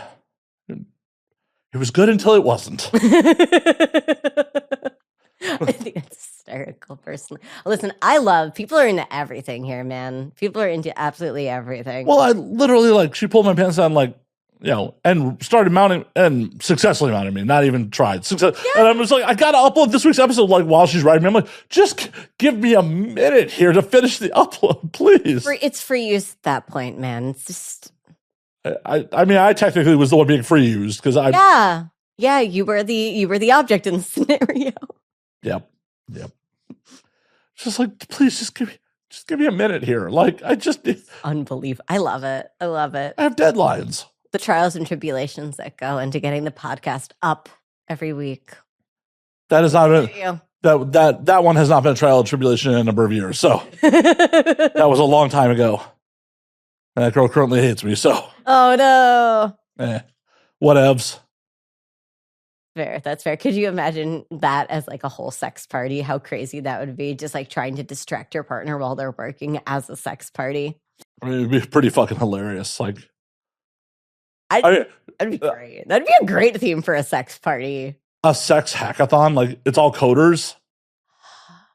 I know the people who could probably organize this and make this happen. Listen, they organize consent, non-consent group orgies on the regular. This is enough of a thing that there are multiple orgy groups here in Colorado. Not in Colorado, in California. God, I've definitely been drinking the gin. Oh no. You were drinking on and now we drink. How'd that happen? Right? So no, here in California, there are like multiple orgy groups that do this. Well, that would be hilarious. Just you get a bunch of coders together and be like, okay, the goal is to build a program that does X. And you are free use while you code. And the first person to finish the project wins. Yeah, actually. Or the girls win if they stop you from coding the project. It's a team sport. Points would be great. Like how far along in the project you can get. Yep. God, I hope I never get fucking... You can't vibe code it, though. That's cheating. Vibe coding is cheating. You have to do it by hand, old school way. Yeah. There's got to be rules. There's got to be rules to that. I really hope... That would be such a great themed orgy. I'm literally going to like pitch this and be like, hear me out, guys. I've got a great new theme here. And then the whole thing is because it's like C and C, like consent, non-consent. It's like, then you can try and prevent them from distracting you. Like you can tie them up or like try and hold them down to stop you. And then they're still trying to, oh my God. Oh, it'd be chaos. It would be the greatest thing. It would be such a good theme. It'd be a great theme for an orgy. be a chaotic fucking filming event too. Oh God, could you imagine trying to film that? That'd be hysterical. It would be. You just have like camera crews roaming the fucking, checking in on their pucker. So how are you doing here? And then he's trying to report back, and the girl's just like going down, and the camera just pans down, pans up, and he pans down. Yeah, I think this should be a thing. This in my back pocket, next script project. I think this should be a thing. I also never need to become a wealthy tech bro because this is how we do company parties. Like, That'd be a hell of a company party. Could you imagine? Holy shit. Your NDA includes a lot of things. Oh boy, that's a hell of an NDA right there. Like, why are we all flying to fucking Pahrump to do coding? Because it'd be illegal to do that in California as a like a actual company event. But if we brought it to Sheri's, It's true. Or you can just like casually organize an orgy. That's perfectly legal. yeah, as long as no money. But it might be problematic for the employees on the payroll because they're still being compensated while having sex. That's true. This has to be officially off hours. But then they're making work product. This is gonna be company retreat, the porn parody. That's what this is gonna be. The Amazon series, you were talking about parodies earlier. Just bring it back full circle. That would be such a good one to parody. Way to call back to fucking last time you were on, by the way. We didn't talk about parodies tonight. Yeah, we did. No, we didn't. Yes, we did. No, we didn't. Yes, we definitely did. Didn't we? No. That was very much a callback to last time you were on. Wow. My brain remembers more than I do. I could have swore we talked about that. No. Are you super sure? I'm like, review the footage. When I edit this, I could be completely wrong here, but I'm pretty sure Alice is making a callback to me. I don't know. Are we about to like place a bet? Are you going to have to go back and like edit this and be like, I was wrong? If you were wrong. I'll put text on screen if I was wrong. I want you to do. Are you familiar with the wrong song? No. I'm not wrong often enough for that. There's a whole little song that you can sing when you're wrong. No, there'll just be a text overlay. There'll just be a scroll that Matt was wrong here. But I really think you're referencing, Quantum Load from last time you were on. I don't know, man. Just like all the time I spend with you blurs together. I don't know. It's just all one drunken blur frame. It really got it. It blends together. It does. Crazy. Like I've been doing this show 10 years, so. Oh my gosh. Good for you. I guess. That's cool. It's a thing. It's easy to start a podcast, folks. It's not easy to maintain one. No, it is not. Back to like actual topics instead of me patting myself on the back for being a fucking masochist and doing this for 10 years. What's your thoughts on your cohorts trying to unionize? Shit. You're like, oh, goddamn, real topic. Real fucking topic, goddamn. Sorry, you're the only expert in this area of sex work that I have on fairly regularly. So, oh boy, you're going to get yourself a whole ass TED Talk here. Yeah, I'm here for it. Oh boy, I have so many complicated thoughts about this. So the TLDR version, because some people I think are not going to be able to suffer through the whole thing. TLDR, we're independent contractors. That's not by accident. Independence is important. We should not unionize. The complicated answer is that we're independent contractors and that you can only join a union if you are an employee. This means that you are making whatever amount hourly, which is a pittance if you are a tipped type employee, which is what we would be. Well, potentially. That's all up to, labor negotiations on what your hourly wage would be. This is very true. However, the key difference here is that once we are employees and no longer independent contractors, we lose all of our tax write-offs. You can't do write-offs as an employee, so we lose all of our tax write-offs. As of the 2016 tax bill, yeah.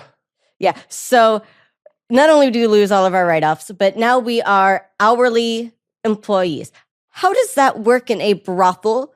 scenario, because the people that are trying to do this unionized thing have never actually showed a plan as to this is what we want to negotiate for. So on one hand, you would have to put in X 8-hour shifts. Like you would also would be available from noon to 8. But how does that work when I regularly do overnight experiences where I'm with somebody for 24 hours? How does that work? The brothel would have to pay you overtime. How does that work? Is there a limit to my overtime? Well, that would be between you and your employer.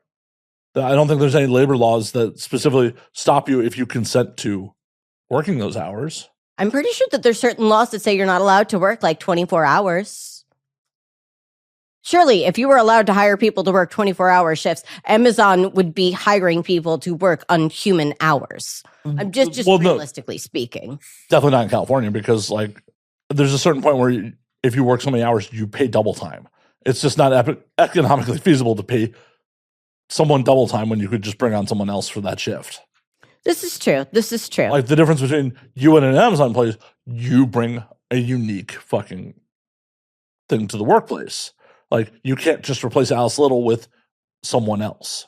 Yeah, very, very much so. It's not an apples to apples style job in that sense. It's incredibly complicated in the sense that we don't have any sort of historical precedent for this. And the only historical precedents that we have are now closed businesses that are strip clubs, which are also very different workplaces in the sense that I am having sex with somebody for money, not dancing for money. There are very real safety concerns with like the pole and stuff and various things that need to be accounted for. There's concerns with tears with you having sex, though. Tears, bruising. All sorts. I've never run into that. It could happen, though. I mean, theoretically, sure. And the whole thing is, yeah, and that could still happen even if we're unionized. Like, those are still for common. Sure. Okay, so there is no maximum limit on number of hours an employee can work in a single shift in Nevada. There are, none? There is no maximum limit. What about per week? However, employees earning less than 1.5 times the minimum wage must be paid overtime, 1.5 times the regular rate, for work exceeding 8 hours in a 24-hour period or 40 hours in a week, unless on a scheduled 4-day, 10-hour shift. Yeah, I wonder if there's any sort of maximums for the week or the month or anything. That'd be really interesting to look into. And I'm not like a contract lawyer or labor lawyer. Wait a minute. You're not a lawyer? Why are we here? This is a legal podcast. No. We're all lawyers here. No, I'm just a sex worker who actually likes owning my own small business. Like, the idea of working for a brothel is just very bizarre to me. It's like going backwards to go forwards. Like we're independent contractors and I own my own small business. Why in the hell would I want to not own my own small business and be able to set my own schedule? Because that's something that we currently are able to do. Well, you definitely still could, depending on how you guys negotiate.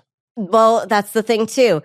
Just because you get to sit and negotiate doesn't mean that what they negotiate ever has to actually be agreed upon. There is no legal obligation for the ranch to agree to anything. Well, yeah, at all. That's why strikes happen. That's why unions strike. Great. That's not really practical in this industry. Most of the ladies, frankly speaking, need the money. Yeah. Because so like the major labor unions, part of the reason that strikes are viable is they have strike funds. So they compensate their members out of the strike funds while they're on strike. They don't lose money while they're on strike. But we're not, again, because this would be true if we were already employees. But the problem is, and this is what makes this whole so particularly unique, most places that are trying to unionize are already employees. They already have the determination. They already have these things in place. We aren't. So before they can even decide if we want to unionize, first. Well, they have to prove to the state that you guys are being misclassified. Which is true. And the reality is we aren't. Like, I routinely am watching movies and working out and playing Pokemon on my console when I'm at work.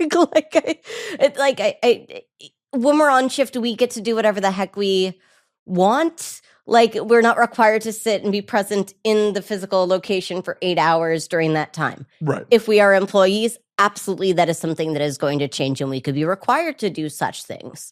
For sure. Absolutely. They I can mean, tell us what we do with our 100% they could tell you like, oh, well, you don't have clients right now, claim the brothel. They could do anything they theoretically want to at that point. We give up far more freedoms than we gain by being reclassified from independent contractors to employees, in the sense that we get to dictate what we do, we get to dictate what we don't do, we choose what services we offer, we choose what services we don't offer, we choose who we want to see, we choose who we don't want to see.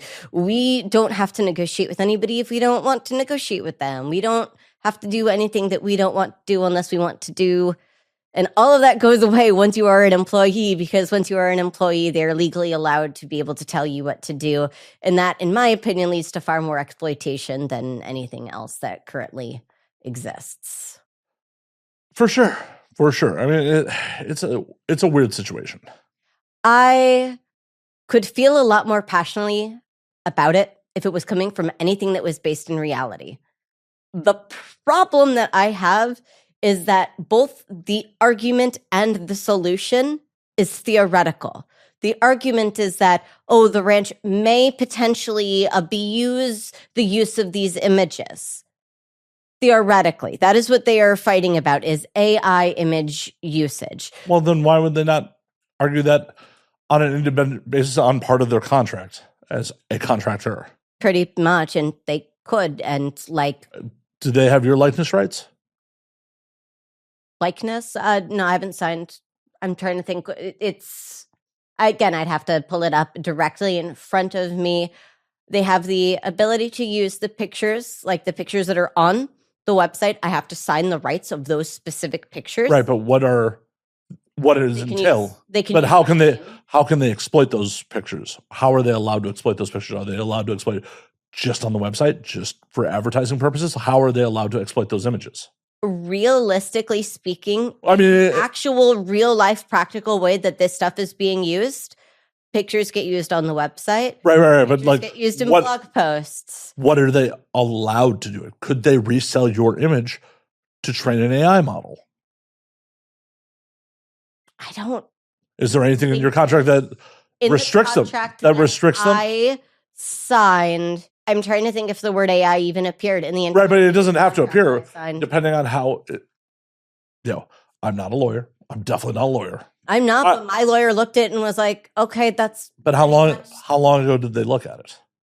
Literally in March. Okay, well, I didn't know when the last time. I just got my contract in March, and I was like, "Look at the thing," and my lawyer was like, "That's a brothel contract. You're right," and I'm like, "It is." But okay, I'd be concerned are they going to own my soul for the next 10,000 years? But does your previous grandfathered ass contract from the last brothel have the ability to exploit your imagery in ways that was previously not thought of? First off, these contracts aren't like unlimited in perpetuity things. These are like typically at most locations, they're year-long contracts. You like sign and then you date them and then you get a new contract each year. So they have like limitations to the contracts too.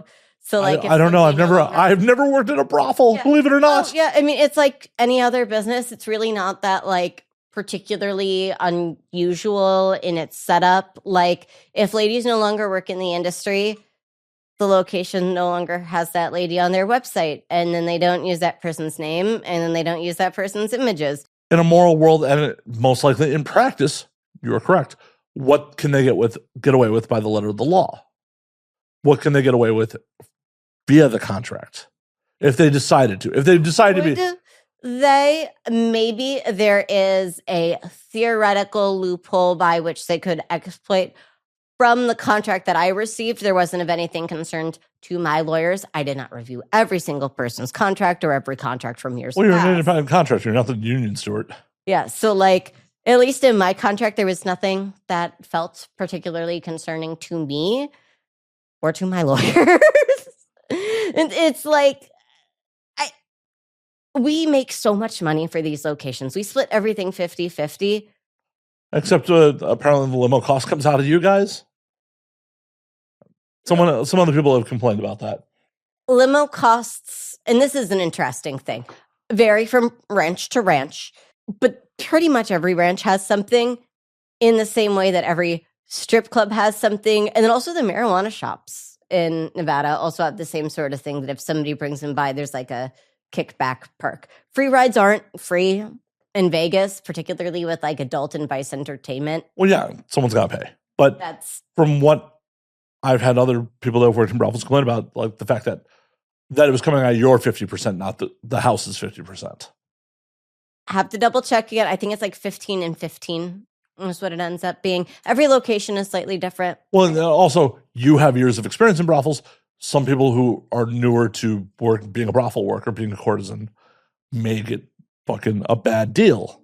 Yeah, and again, we negotiate our own rates. So if there is an additional cost associated with the limo, well, then babe, just charge more.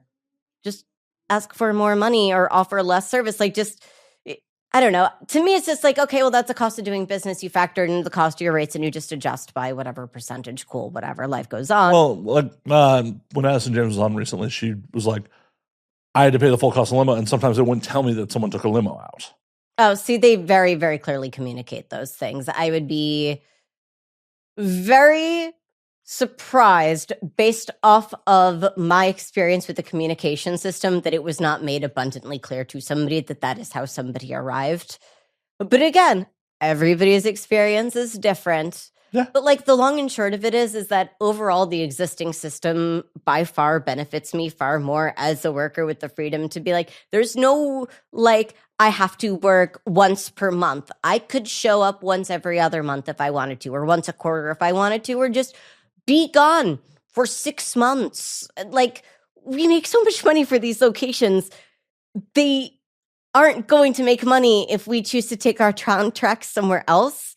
And that's the thing. We were joking about, I just moved from the brothel next door. Well, any of these girls, if they don't like their contract, can just go to the other brothel in the other location next door too. Just go work at Chicken or Bunny or Alien or any which other ranch if you don't like the contract. It's complicated. It's a free agent market. It's one of those things where if I felt that being an employee would be net beneficial to the ladies, the industry, our rights, our ability to earn money and truly be good for us at the end of the day, I would support it. But there is no evidence. It is all theoretical. And it's not just like the But what's the theory? But the solution is also theoretical. They don't have a solution. There has never actually been any sort of presentation from the union or otherwise as to this is what we intend to negotiate for. These are the things that we're going to be asking for on your behalf. There is literally nothing communicated, just hopes and promises, wishes and dreams. There's nothing. As far as I know, there is no like, this is what an ideal situation looks like for us. Well, and also, like, what are you going to ask for that you're going to let them negotiate out of? Because you can't, there's no world you get everything you ask for. Oh, God, no. So you have to give red herrings that you're willing to fucking drop as someone who was a fucking union organizer at one point in my life. God, I've had too many jobs. It's a complicated thing, and there has to be very clear communication. And here's the thing. Some of the ladies who signed on weren't even aware that signing in to join a union would change them from being an independent contractor to an employee. They weren't even educated as to the fact that it would completely reclassify them and that they would lose all their write-offs. So, like, people are going into this completely blind as far as, like, knowing what it is they are asking for, advocating for, signing up for, and potentially negotiating away in this whole thing. Like, there's not like there's a very clear descriptor of like, well, this is how we are going to ask for reimbursements for your travel costs. Guess what? You probably aren't going to be able to do that because of federal laws around sex work. So, like, good luck reimbursing somebody for the cost of travel out to the ranch. And now that that's no longer a write-off, you now just have to eat the cost of your flights and your travel and your lingerie and your toys and your condoms. In theory, the brothel should be providing the condoms. Well, the reason why that is because some ladies are allergic to latex. Some ladies have specific brands that they like. Yeah, and guess what? Under the ADA, they would have to make those fucking... It's like putting a fucking handicap brand in. You got it. You have to accommodate someone's fucking disability. I personally, I wouldn't want condoms provided by anybody else. I want to take the new box and personally, physically open the box. I would feel very uncomfortable with condoms handled by the ranch and then them repackaging. Well, then they just give you a fucking box. Like, they could just give you a fucking box. I don't know. I would just rather take the tax write-off personally. Like, Well, I'm not arguing. I'm not arguing that, like, I'm not a proponent of, like, hey, the girls should unionize. I'm just exploring, like, what, I'm devil's advocating some of your arguments. Like some of the things, like, sure, the ranch could provide condoms, but what do we do around flights? Because there isn't, like, literally federally, you can't pay for somebody to travel for the express purpose. Model. You're a fucking model. No, we work at a legal brothel. There is no getting around that. We work at a legal brothel. There could be a second entity that is a modeling agency. The modeling agency paid for only if the ranch starts a second business agency to do that. And why in the world are they going to do that? Like, it just... Yeah, I know. Well, it gets very weird with the legality of... With what this is, it is uniquely one of the handful of industries that I very firmly believe is better off not being an employee and not being unionized. Like, it wasn't an accident that we started off as independent contractors when the law was first formalized versus employees, because being independent contractors is what codifies a lot of the ability for us to be able to self-negotiate and do all the things that we need to do as sex workers in Nevada for this particular type of work. Yeah, the Mann Act makes it illegal to transport any person across state lines or borders for illegal sexual purposes. So it says illegal sexual purposes. But it is illegal on a federal level, and it's federal law. No, prostitution's not illegal federally.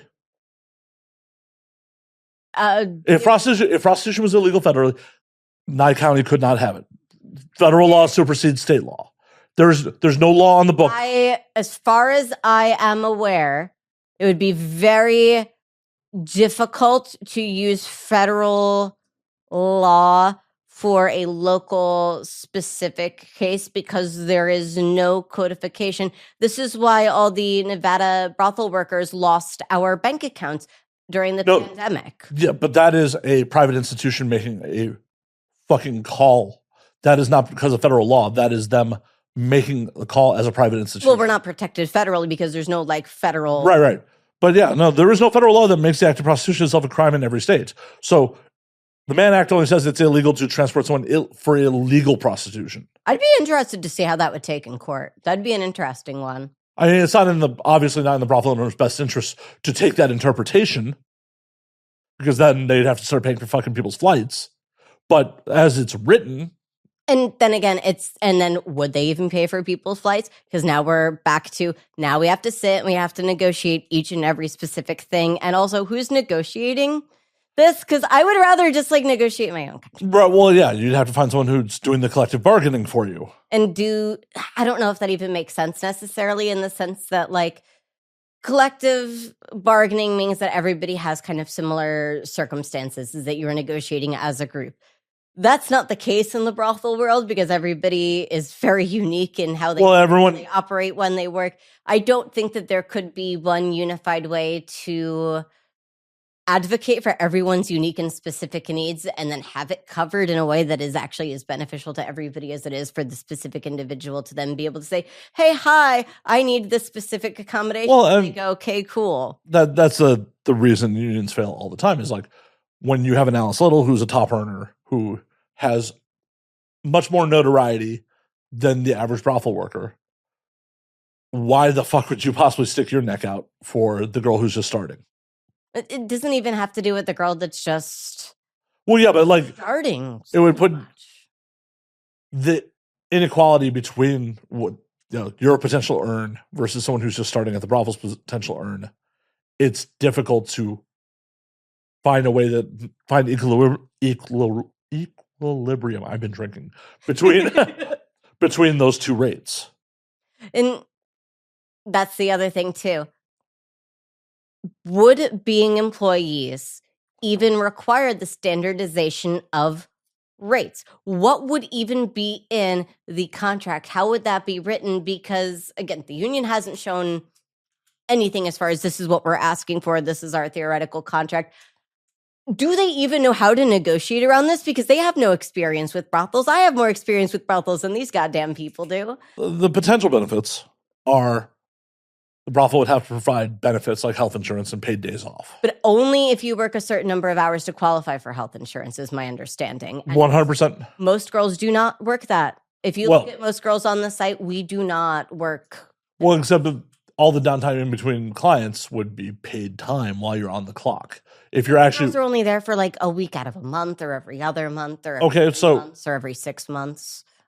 And then also we have girls that are coming in from out of the country to work. And how does that work? Because they're able to work under their certain visa types, but I don't know if we would be able to actually employ them without then having to jump through another set of hoops. So that it honestly would actually probably be easier to bring them over as employees. But only if they then work a minimum number of hours is the problem. Yeah, I mean, that could be very problematic. You could run into the same problems that like the tech companies do, where like they bring people over on the whatever the fucking work visa. They have to work for so ever many hours. And they have to, So you're going to tell a prostitute she has to work for however many hours? Well, and also be beholden to this one ranch that if she doesn't work for them, she gets fucking kicked back to her country of origin. Oh yeah, that's a shit show. Yeah, I don't like that aspect of it. That's that definitely could be a shit show. I'm not a proponent of this. I'm just this is all like a thought. A lot of considerations here with this because it is such a unique industry. Well, and also like if California is approved for anything, like I've worked for plenty of employers who are like, yeah, in California, if you work more than 32 hours a week, legally your employer has to provide benefits. I've worked for multiple people that like, oh, you're at 32, go the fuck home. Ooh. And that would be devastating to the ranch industry as a whole. Ladies come into this industry because they can come and they can work for 1 week and they can earn up to an entire month's plus worth of income in that one single week. There are ladies that earn in 1 week what some people earn in a fucking year. Oh, I know. It is an unbelievable industry. Like the sky is truly the limit in this industry. It's whatever you can negotiate. Yeah, it is unreal, the potential. So the power of boners. Amen. Amen. That's my religion right there, dude.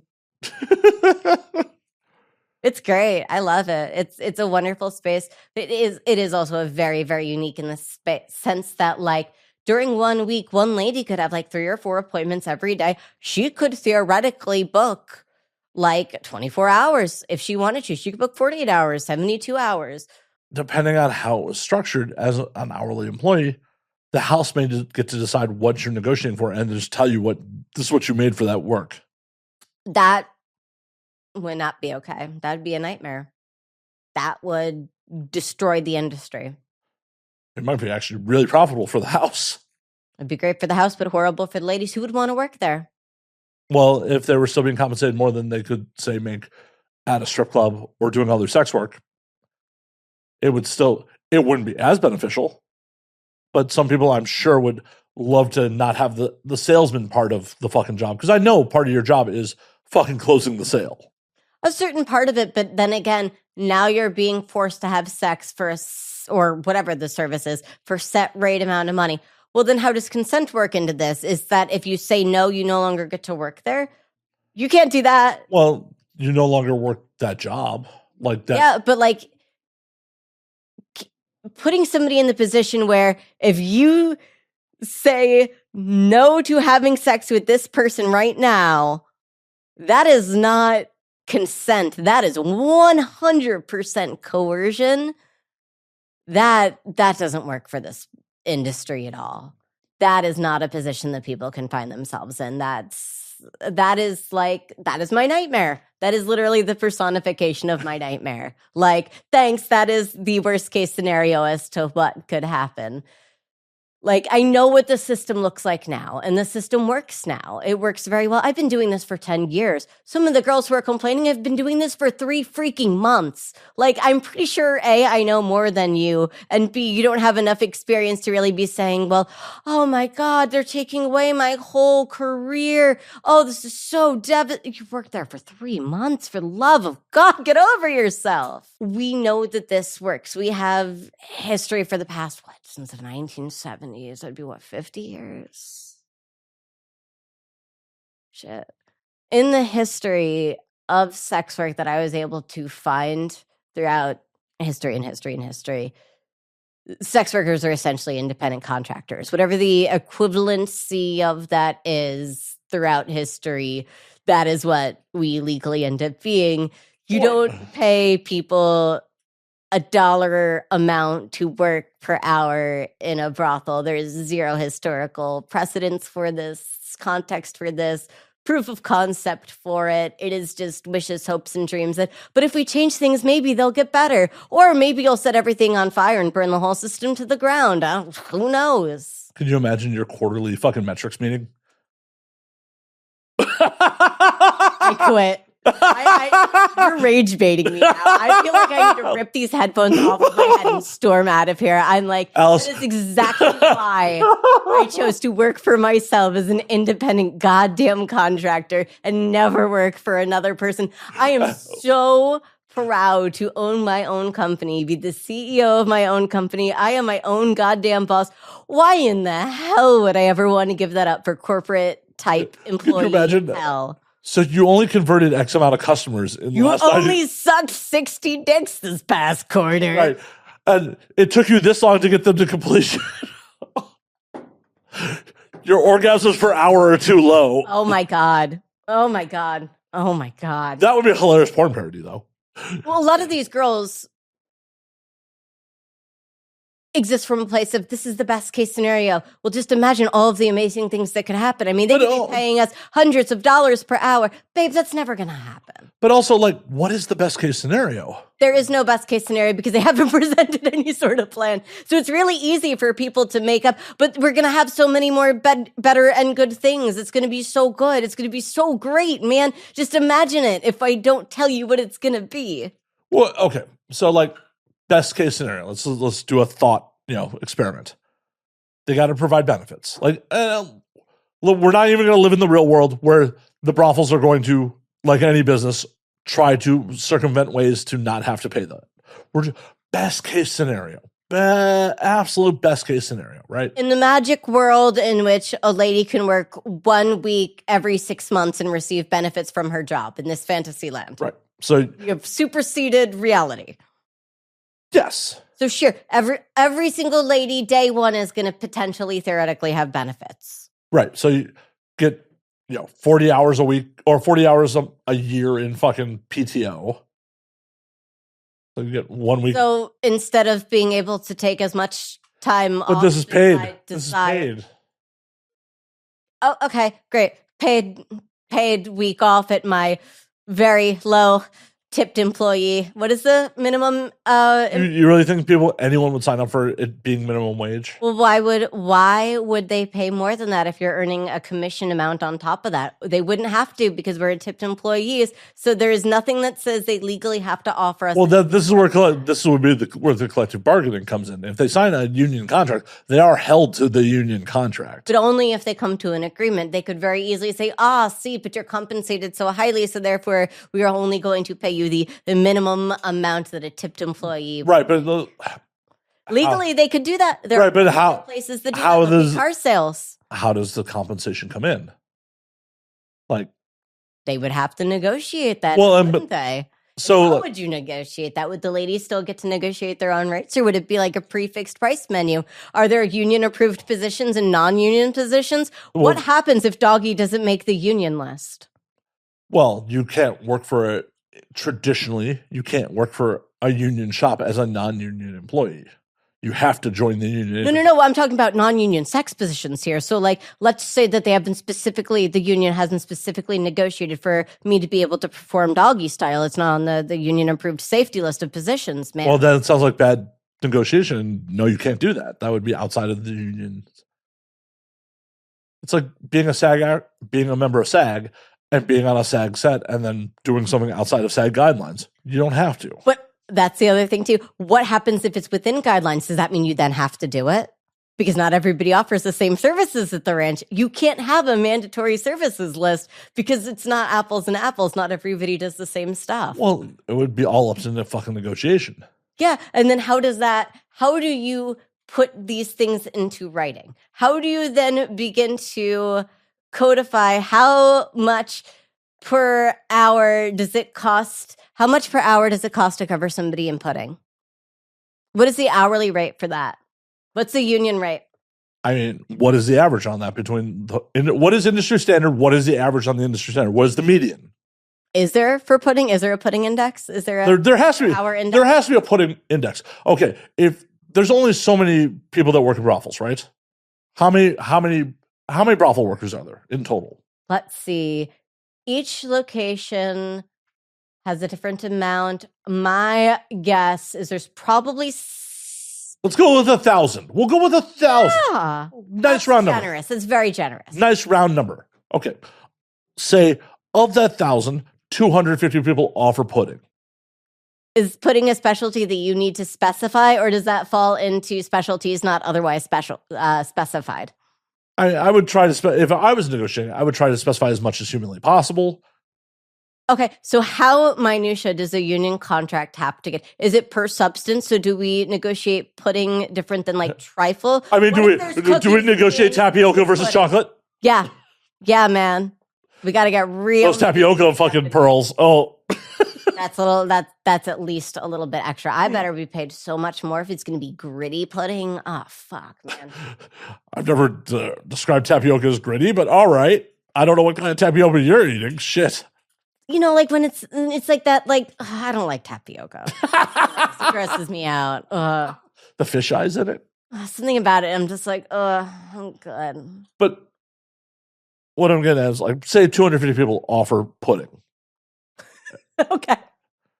Of those 250, what is the median rate between the 250? Then we can crunch the numbers. The problem is that... Oh, there'd be a lot that goes into this. Like, okay. Pudding... In my entire 10 years of career that I've encountered pudding one time, I have not come across anybody else who has encountered pudding as a specific request.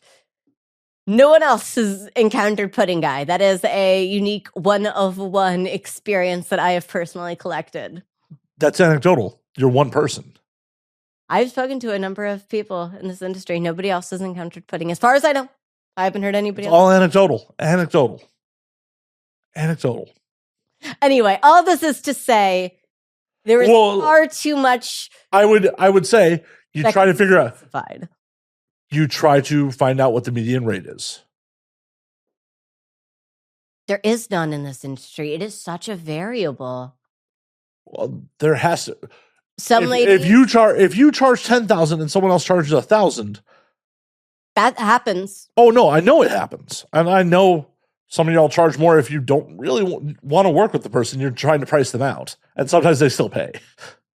And every single lady is going to charge differently per service. Some ladies really enjoy doing a service, and so they give a discount for that service. Other ladies don't like that service, and so they're going to charge more for that service, or they're not even going to offer that service. So what? They now have to offer that service because it's in the union. I mean, they don't. I don't think anyone would have to offer any services they don't want to offer. Basically, the way I would see it is you make X whatever hourly rate is, even if it's minimum wage plus plus commission. It wouldn't be tips; it would be commission, because tips implied that. But we also get tipped. Well, yes, yeah, obviously, it'd still be like paid as tipped employees because we do receive right. But you'd also get commission. In theory, depending on how the contract, it could be very similar. Where like, oh well, I still make a fucking 50% commission on this act, and I negotiate it with it. Potentially, depending on how the contract's negotiated, you could just be gaining. You would lose your independent contractor status, you would lose your tax write-offs, but gain benefits and an hourly wage, healthcare, etc. Because there's no hard and fast rule that says you can't still negotiate what the hourly is. It all depends on what the union decides to negotiate with. Well, and what the owners are willing to accept too. Yes. And then unfortunately, we do have to return to reality in which we have ladies that only work 1 week out of every 6 months that would never actually qualify for benefits. And the reality is most ladies are not working the equivalency of a full-time job. That's like, frankly speaking, the number one primary benefit of this job is the fact that you can work 1 or 2 weeks and then have the rest of your time to do whatever you so desire with it. Well, for sure. But also, that is the legal requirement to provide benefits. It doesn't mean that through union negotiations, they don't find a lower, lower bar to qualify for union benefits. Theoretically, all of these are like best case scenarios here. Oh, for sure. And also, what everyone seems to, gloss over is you'll have to pay fucking union dues. You have to pay into the union. And how much does that cost? What will the union dues be? Who pays union dues? Do you have to pay dues when you're on tour? Do you have to pay dues when you're on hiatus? What is the requirement for this? What, like, there is, oh boy. Well, and because theoretically, the union could provide the health insurance instead of the brothel. Like SAG provides health insurance for its members. Yeah, but how many people can't afford SAG dues every year? Oh yeah, no, I'm right there with you. I'm just putting it out there. Well, but also immediately, I'm like, ooh, SAG's a nightmare. I have many friends that have it's not even complained about some of it's not even not being able to afford SAG dues. You have to work on set so many hours to qualify for. So if the brothel worker is set up in a similar situation, like how many tours do you have to do to even qualify? Yep, I don't like the idea of anyone being required to work a minimum amount of anything. There are ladies that enter this industry who work 1 week and never come back to the industry. There are ladies who show up and don't even work a full week and be like, oh shit, this isn't for me. I need to go home now. Well, yeah, but those people are never going to be union members anyways. Well, when does union membership start? What's the qualification for union membership? What does that look like? If we're looking at SAG, so you have to work on a SAG production for like 3 full days to qualify to be a SAG member. Now, to get other SAG benefits, you have to bill so many hours. I forgot what the exact... Yeah, and requirements around working a minimum amount for sex workers is very, very different than the requirement around a certain minimum number of hours for an actor or a carpenter or somebody that would be even like the intimacy coordinator. It's a very, very different thing. Would you be okay with a trade union that doesn't actually affect how your day-to-day works right now, but you pay into it and it provides benefits? The problem I have is that I don't want to give up my independent contractors. I mean, you wouldn't. Like, I would want to remain as small business. Mainstream actresses aren't giving up their actresses aren't giving up their independence. They're still choosing what roles they take. They're still going out for roles, but the Screen Actors Guild provides health insurance, provides what, like, you can negotiate for the fucking moon, but provides minimums. So how about a situation where, the brothel union is working and says, you cannot work for less than this, but whatever you can negotiate, you can negotiate. Oh, here's the thing, actually. The union doesn't want there to be minimums. The union doesn't want there to be minimums. I want to almost like grab the camera and shake it here. The union, one of the actual legitimate things that I heard out of somebody's mouth that left me flabbergasted is that they didn't want there to be minimums. That was a complaint.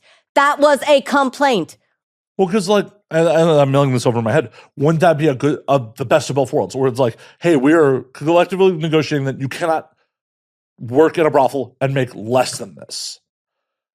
No, that's not what they want.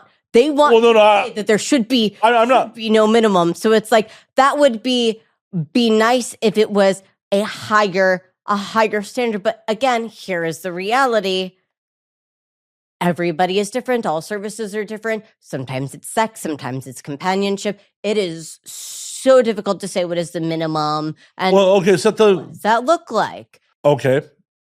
If I'm going to do a week-long tour, I am guaranteed that I'm going to make X amount, whatever that X is, which is, you make it far below what you would realistically make if you're actually working for that week. There's no way in any planet ever whatsoever that contract is agreed to by any sort of ranch. There is no way. Zero chance. There's never a zero chance. Never a zero chance. The ranch is not going to risk coming out of its own pocket financially for somebody who may choose to negotiate zero experiences during their entire time. Because at that point, if you are guaranteed a minimum amount, no matter what is stopping somebody from then saying no to every single person? And then they'll never get booked again. But here's the thing. Somebody could still do that. And because somebody could still do that, contract is never going to get to happen.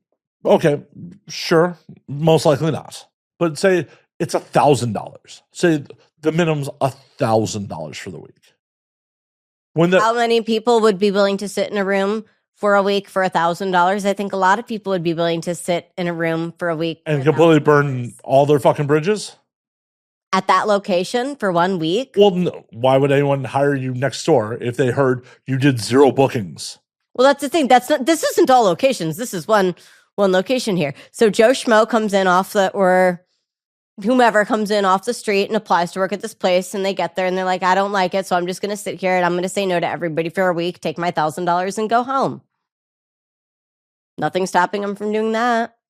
Yeah, well, $4,000 a month if you manage to do that for 4 weeks in a row. If there's, I'm sure the ranch owners speak to each other. I don't know, but what if the union says that they have to be there for 4 weeks at like, I'm just putting this out there. Like, it is one of those things where that's not going to happen. I don't see that happening. In an ideal world, wouldn't that be better though?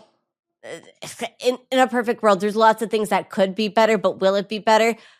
I believe what actually exists in the real world rather than off of hopes and dreams and wishes and promises. Hey, everything was hopes and dreams until it became reality. Yeah, I don't see that. Oh, I don't necessarily see it happening either. I'm just saying, in an ideal situation, a minimum guarantee, paying into a system that could provide health insurance, because just because you're a responsible businesswoman and have your own health insurance doesn't mean that everyone working in the brothels do. Correct? I mean, everyone's an independent contractor. Right. So a system that could provide health insurance, a system that could provide some other benefits might be okay if you were able to pull it off correctly. There's a lot of ifs. There's a lot of ifs. There's a lot more ifs versus I know what the current system looks like. Yeah, well, this is the evil you know. And again, it's really not that evil when the earning potential is multiple 6 figures per year. Is it really that shitty? Is it really so bad? Well, it's not. It's really not that bad of a system. Like, it's kind of actually really comfortable and nice. Like, oh, of course it's comfortable and nice. You thrive in it. Not everyone does. And it's not the environment for everyone. Maybe some of those girls should just go back to porn or go do something else. Like, I'm just putting this out there. A lot of the girls who have all these complaints about ranches don't even have the ranches as their primary income at a certain point. So it feels very ridiculous for somebody who doesn't even identify as a full-time brothel worker to be telling me how I, who have been doing this for 10 years and do this as my full-time income, how in the world my business place should be ran. It just... Of course, this white male should tell you how your business should be ran, right? Well, that's who they have organizing the union, is some guy who may or may not know anything about this industry and hasn't put forward any idea as to what it's going to be or not be. But he's going to make us all employees, guys, and that'll magically make things better, maybe, possibly. So what you're saying is I've come up with more ideas on this podcast than he has? You have literally presented a more thorough conversation than a single person associated with the union. You have probably put more thought into it now over 2.5 drinks than they have in however months that they have been doing this. There has literally been 0 plans presented. They have not even began to conceptualize what this could or would look like. Just, we want change. What do you want to change? Stuff. What's it going to look like? Something. That gives me so much faith. Matt Slayer, your brothel union president, 2027. Come on, let's do it. Jesus Christ. Or we could just be independent contractors. Oh, I just want to draw a salary. And that's the other thing too. God bless. I don't want to pay for another person's goddamn salary to negotiate shit that I can negotiate for myself. Thank you very much. You don't want to pay my salary? What the fuck, Alice? No, I don't. Podcast over. Honestly, like, I don't need, I'm going to just say it. I don't need the union to be my goddamn pimp and also reaching into my pocket and taking money mandatory in the form of like, oh, you have to pay dues now too. Great. So I give the ranch 50% and then I give the union, 20% or however much they fucking negotiate for. I don't need another goddamn person taking a percentage of my income. What if they were able to negotiate where the brothel gets only fucking 40%? If they were able to, negotiate. Right, then that doesn't mean I want to give the 10% to the goddamn union. I want it to go into my goddamn pocket. What did they do for me at that point? They just took 10% of the money. Yeah, but what away if they're from the providing? branch. What if they're providing medical benefits, shit like that? Are they? Are they really? Because they haven't presented any plan that actually shows that they're. Well, this is why I'm running. anything. This is why I'm running for 2027. Come on, I'm presenting like no, that 10% would cover your medical dues, maternity leave. I don't want kids, but that's nice. It's not all about Alice all the time. I hate to break it to you. We're fighting for the sisterhood here. I don't know, man. It is just. I said that with a straight face. Shit. It's really tough. It is a tough one. Because I am the first one who believes that we should be codifying things like sex worker rights. When you referenced Illinois specifically talking about the codification of sex workers' rights, I agree wholeheartedly. That is the direction that we should be going in if we want to be defending the rights of Nevada brothel workers. Well, then let's get the codification of a Nevada sex worker bill of rights. That would be a far more useful use of our goddamn time than fighting against theoretical AI usage by taking away everybody's small business. Well, the thing about it is, like, if Nevada decrimmed, brothels would. If we decrimmed nationally, it would be game changing. I mean, brothels would be gone. Why would you? And here's the thing.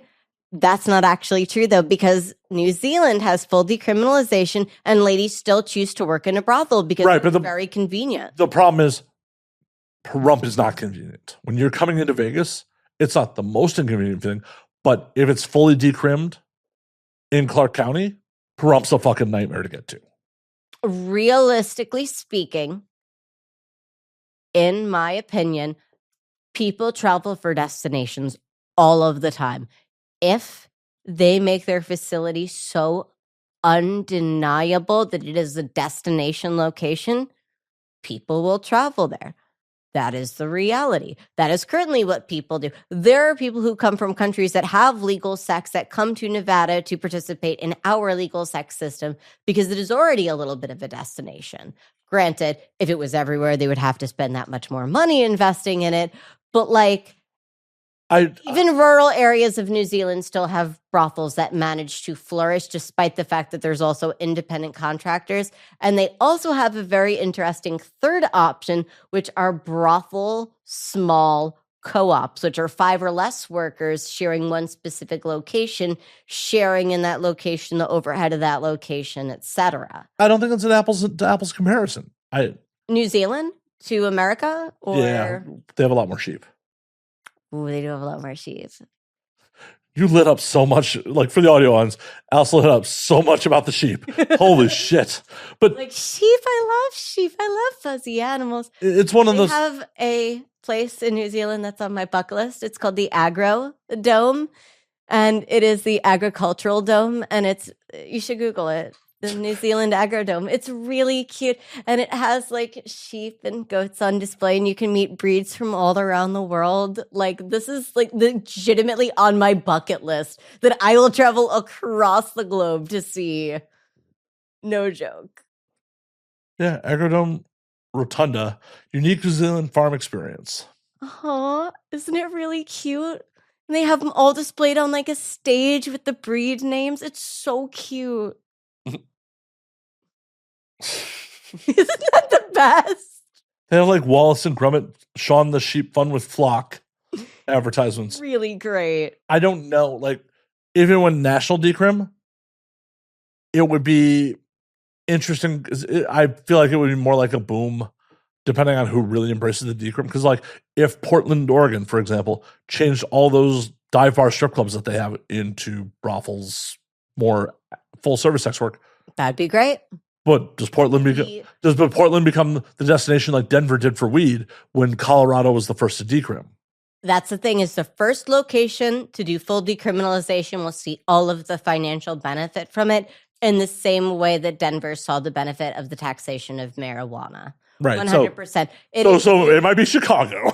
It very well could be Chicago. And I'll tell you, realistically, that would be a game changer. And there are many, many, many people who will suddenly have now available in Chicago all over the place. Rhode Island, by the way, for a period of time, did have full decriminalization by accident for a number of years. So we have seen it in this country, and Rhode Island did not cease to exist. It's still there. The last time I checked, still hanging on. Is it though? The last time I checked, you might check again. Most people can't even find it on a map. I can't find it on a map. It's like a speck. Have you ever been to Rhode Island? I have been to Rhode Island. I've been to all 50 states. God damn it, you got me bees. I've only been to 45. Which ones are you missing? Wyoming, the Dakotas, Alaska, Vermont. You're not even missing the really difficult ones. What's like Hawaii? Hawaii is like pretty far fuck out there. Yeah, I just stopped there on the way back from Japan. That counts. That counts. Well, yeah, I know it counts. I drank on Waikiki Beach for a whole fucking day. Yeah, Vermont is great. You gotta go check out Vermont. Vermont's beautiful. The Morgan Horse Farm is in Vermont. I have friends that live in Vermont now. You should go see them in Vermont and cross it off your list. You can say you've been to all the states. Yeah, and probably what I'm going to do is fly into Denver one of these days, drive into Wyoming and then into the Dakotas. And then just immediately turn back around. Yeah. Well, there's nothing there. I know. But you can come say hi to the ghosts if you drive through Colorado. For sure, I can do that. Like, Bruno and Antonia would love to be special guests on the podcast. You can just like hold the mic at them and they'll go. Yeah, I'm not going to do that. No, it would be so cute. People would love it. The bummer thing is like, I've been to 45. I've only had sex in like 20 odd. Like, oh, you got to step up your pussy game, man. Like the goal was to bang in all 50 also. Oh yeah, you got to step up your pussy game for sure. Then, but some of those places I have to import pussy with me because like. I tried to counts. That counts. Oh no! Penetration in the state is what counts. Is that the metric? Yeah. Is that the industry standard? Is penetration? I think so. Protected or unprotected? What are the exact specifications? I have to negotiate the minutia here. I have a vasectomy, like unprotected, ideally. Yeah, I tried to get laid in Montana. It just woof. People in Montana. Ouch. Like I was talking to some girl. I've told this story on air before, but I'm sorry. I was talking with this girl while I was in fucking Billings. And real cute, like, I think we're vibing. And then I was leaving for Tokyo like a week later. And she's like, oh, that's awesome. I really want to travel the world. But I'm going to wait till after, I get married, have kids, and my kids go off to college to start seeing the world. And I'm just like, oh, we have nothing in common. We literally. You're an alien. Blessed thing. That is like a foreign creature there. Yeah, like, you want to wait till after you get married and have children, and they are of college age to start living your life. But why? Because that's just how they are raised. That scares me. It did. Like, I'm just like, I didn't have a vasectomy, so I'm like, oof. Even if I could seal the deal here, man. Run. Double bag or anal. Run. Anal in other states, counts. But, yeah. No, hand jobs count? No. Hand jobs never count. What about blowjobs? No. I mean, it's kind of like penetration-ish. I mean, you're penetrating somebody's mouth. I mean, get on maybe a technicality. I wouldn't feel right about myself. Like, if the goal is to bang in all 50 states, me face fucking someone is not banging in all 50 states. It's true. It's true. I want to bang on all 7 continents and all 50 states. Godspeed. I got a handful of the continents down. I zigged where I should have zagged in Australia, but... Oh, you're going to have to double back. I will. I'm doing another Australia trip. Oh, that's going to be so fun. Oh my God, Australia is so cool. I'm going to definitely have to bring someone with me for Antarctica. Yeah, good luck. Good luck finding somebody. I don't think that you're going to have a lot of luck. No, I'm going to bring someone with me.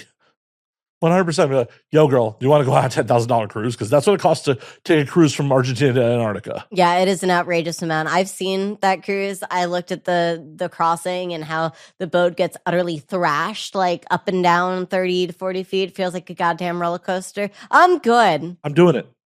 You do that. I've been on 6. I got to knock out number 7. I'll fly there. You can't fly there. Can't? No, you have to take a boat from fucking Argentina. I'm not doing it. There's no fucking way I'm doing that. But I've seen the video of that fucking crossing, and that looks terrifying to me. I'm good, man. Listen, I don't even want to get on like roller coasters. You're not getting me on a boat roller coaster. No, thank you. Listen, I just went to Universal and I got so much vertigo going down the impossible escalator that I had to sit my happy little ass down on the escalator going down.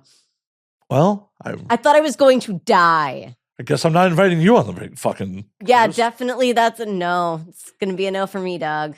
I'll let you know how it is. I'll figure out someone who's willing to take that adventure and I'm bang sure bang while penguins watch us. someone. Come on, I get to bang someone while penguins watch.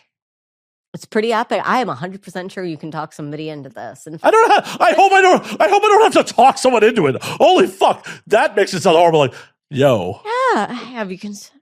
like hard sell. Like, would you like to take a vacation with me and bang in Antarctica? Like that. That sounds horrible. I hope I could find someone who's enthusiastic to go. Enthusiastic consent is key. Yeah, like, ugh, gross. Hard sell someone into banging in front of penguins. But yeah, I have to go back to Australia and Africa. I have to do do-overs. Like, Reduce. yeah, the only sex that potentially happened in South Africa, like I was like, this is how I die. I'll pass. I was walking back to the hotel in the middle of the night after leaving a bar in the middle of the night, and like had a woman who was like head to toe leopard print, like bodysuit, like offer me sex for less than the cost of a beer because the rand to the dollar is very weak in 2015. And I'm like, no, I'm quite good, thank you. This is how I would die. I'm not a fan of ever engaging with street level sex work anyways. I think it's the risk versus reward is just not there. It's one of those things where, and this is my controversial take, that is a challenging market to encourage to exist. And when you, as somebody who is of financial means to like participate in a market that is far less exploitative than that level of market space, it would not be very ethical for you to participate at that particular level. It is very, very challenging because I aggressively support. Oh no, I support people's right to do it, but I also doesn't mean I'm going to partake. Yes, it is one of those things where decriminalization would make the world a better place, very specifically for people that are in those vulnerable positions. Like, frankly speaking, for me, I'm going to be fine no matter what happens, no matter what laws pass or do not pass, whatever unions happen or do not happen. Like, I'm in a very blessed position where, like, okay, I don't want to work at a union place, I'll go work back at the other place next door or whatever. Like, I'll be fine no matter what. But there are people who like really are deeply being impacted by like, there's people that are of things in this country. There are people that are doing this for survival. Yeah, for sure. And like, and like, we can say lots of things about like brothel work and whatnot, and ladies earn at different levels, but like that is at a whole, like that is the top of the pyramid here. You are working in legal, licensed, safe, protected environment with all of the hoops and people cooking for you, and you have literal housekeepers cleaning up behind you kind of deal, versus people who are literally walking on the streets going, hey man, you want to have a burger? Like very, very different striations. Yeah, not for me. Not anywhere I've ever wanted to be, and just very different striations. Yeah. So I very graciously passed because the first thought was like, yeah, this is how, as an American tourist, I die in South Africa. This is like, the price point was like, that seems like way too low for the services you're offering. There is one, I wasn't attracted to her, and like just not into that level of sex work in the first place, like as a consumer. Yeah. But also like, that seems like the price point where it's too good to be true. Therefore, something bad is going to happen because this is too good to be true. Because when things are too good to be true, they are. Typically, yes. So I was just like, no, I'm cool. So I did not meet anyone else in South Africa that like, I was very much talking about a very cute blonde karaoke host at one night, but like never got any further with that. Though she did drag us out to like a fucking Rugby World Cup game at a pub, and that was a magical experience. Ooh, here's the topic change for you. Did you apply for LA 28 tickets for the Olympics? No, I'm going to leave town during the Olympics. Really? Okay. Well, I'm trying to get LA 28 tickets. Well, like claim 2 years dibs on renting your place when that happens. Yeah, you can Airbnb my place while I'm gone. Sure. Legitimate though, like I am going to the equestrian games. If I've got my ticket time on the 11th, I'm crossing my arms, my legs, everything in a desperate hope I can get reasonably priced tickets to something cool. Yeah, 100%. You can Airbnb my apartment while I am going to be the fuck out of town during that. It's going to be like a natural disaster here, dude. It's Yes, gonna be why I'm going to be fucking gone. awful. Holy shit, man. LA is going to shut down for an entire month. This will be a disaster zone. Yes, I'm going to be the fuck gone. And good news, you'll be able to Airbnb your place for a huge chunk of money, literally that entire month. Yeah, to Alice Little. Because I'm not letting random. I won't be there for the whole month. Like, you figure between me and everybody else that we know in the industry. Yeah, I'm not letting randos in here with my fucking equipment and my livelihood in here. Yeah, no. Like, there's enough people that you know in the industry that are going to need to come in and like. Yeah, I know them. I don't trust them. You I trust. Oh, I'm special. Well, I also know you have enough money to replace my shit if you break it. This is true, and it's not like I'd be touching it either way. Right. But we'll discuss that in a year or so. But yeah, I'm not going to be anywhere fucking near the city during the Olympics. I'm going to be flying the fuck out. The flights will be so cheap out during it. Yeah, dude. Oh my God. Getting in is going to be a fucking disaster. Right. Getting out will be dirt cheap. Getting back will be dirt cheap because they got to get the planes here to get people out afterwards. That's true. So fly to another major city for the whole fucking time, do some remote podcasting. Life will be golden. Life will be fucking golden. I'm absolutely not going to be here for that.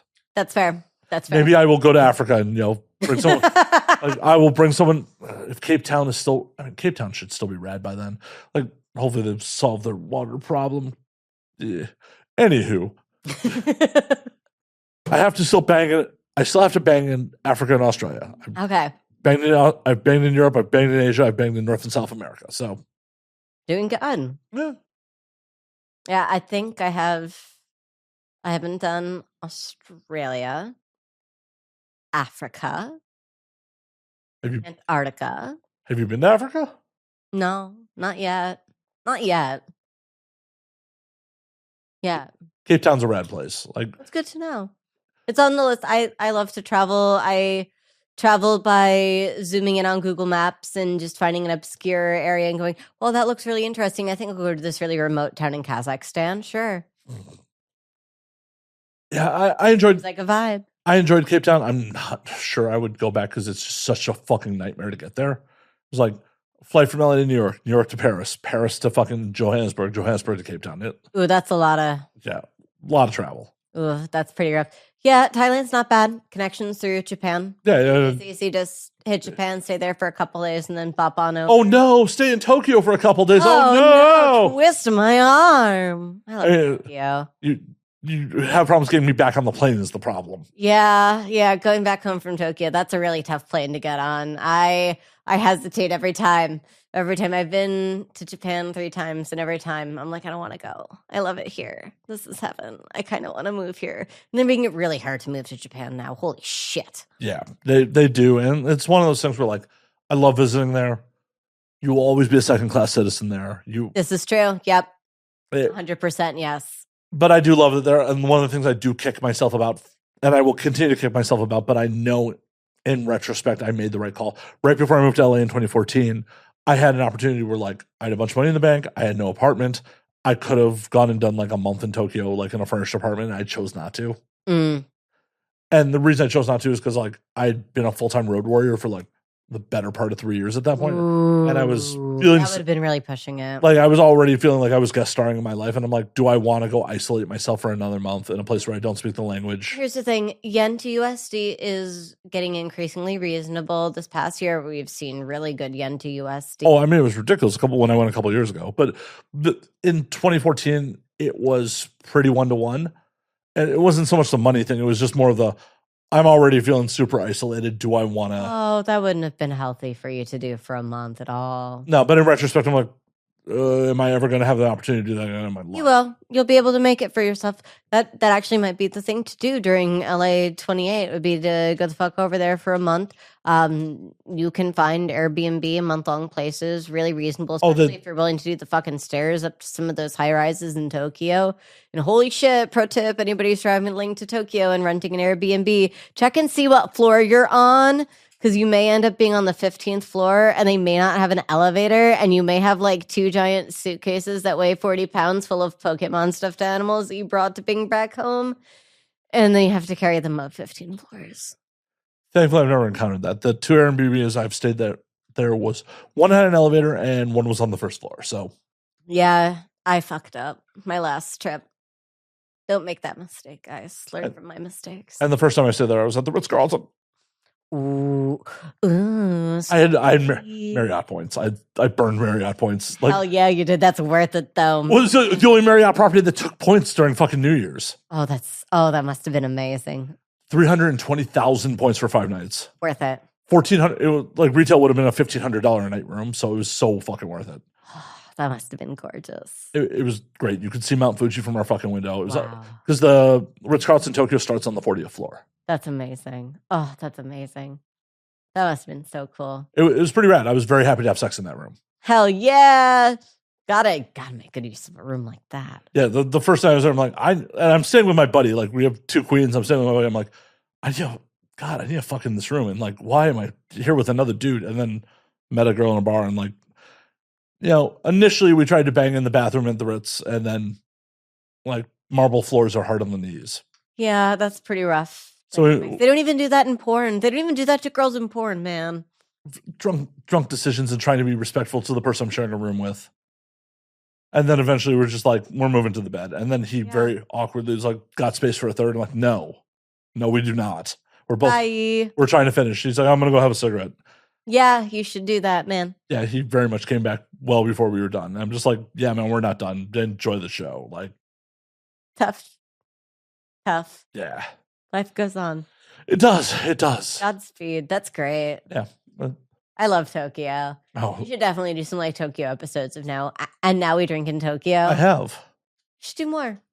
I have. Like, way to like not listen to every of the several hundred episodes. How many hundreds of episodes do you have? Close to 500. Yeah. There are only 2 from Tokyo. We'll do more then. I will.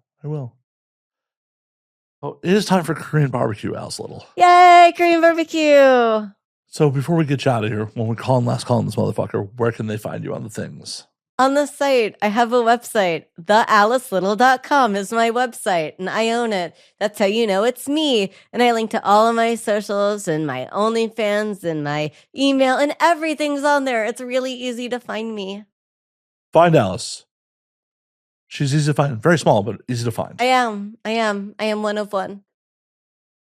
Well, until next week, drink up, motherfuckers.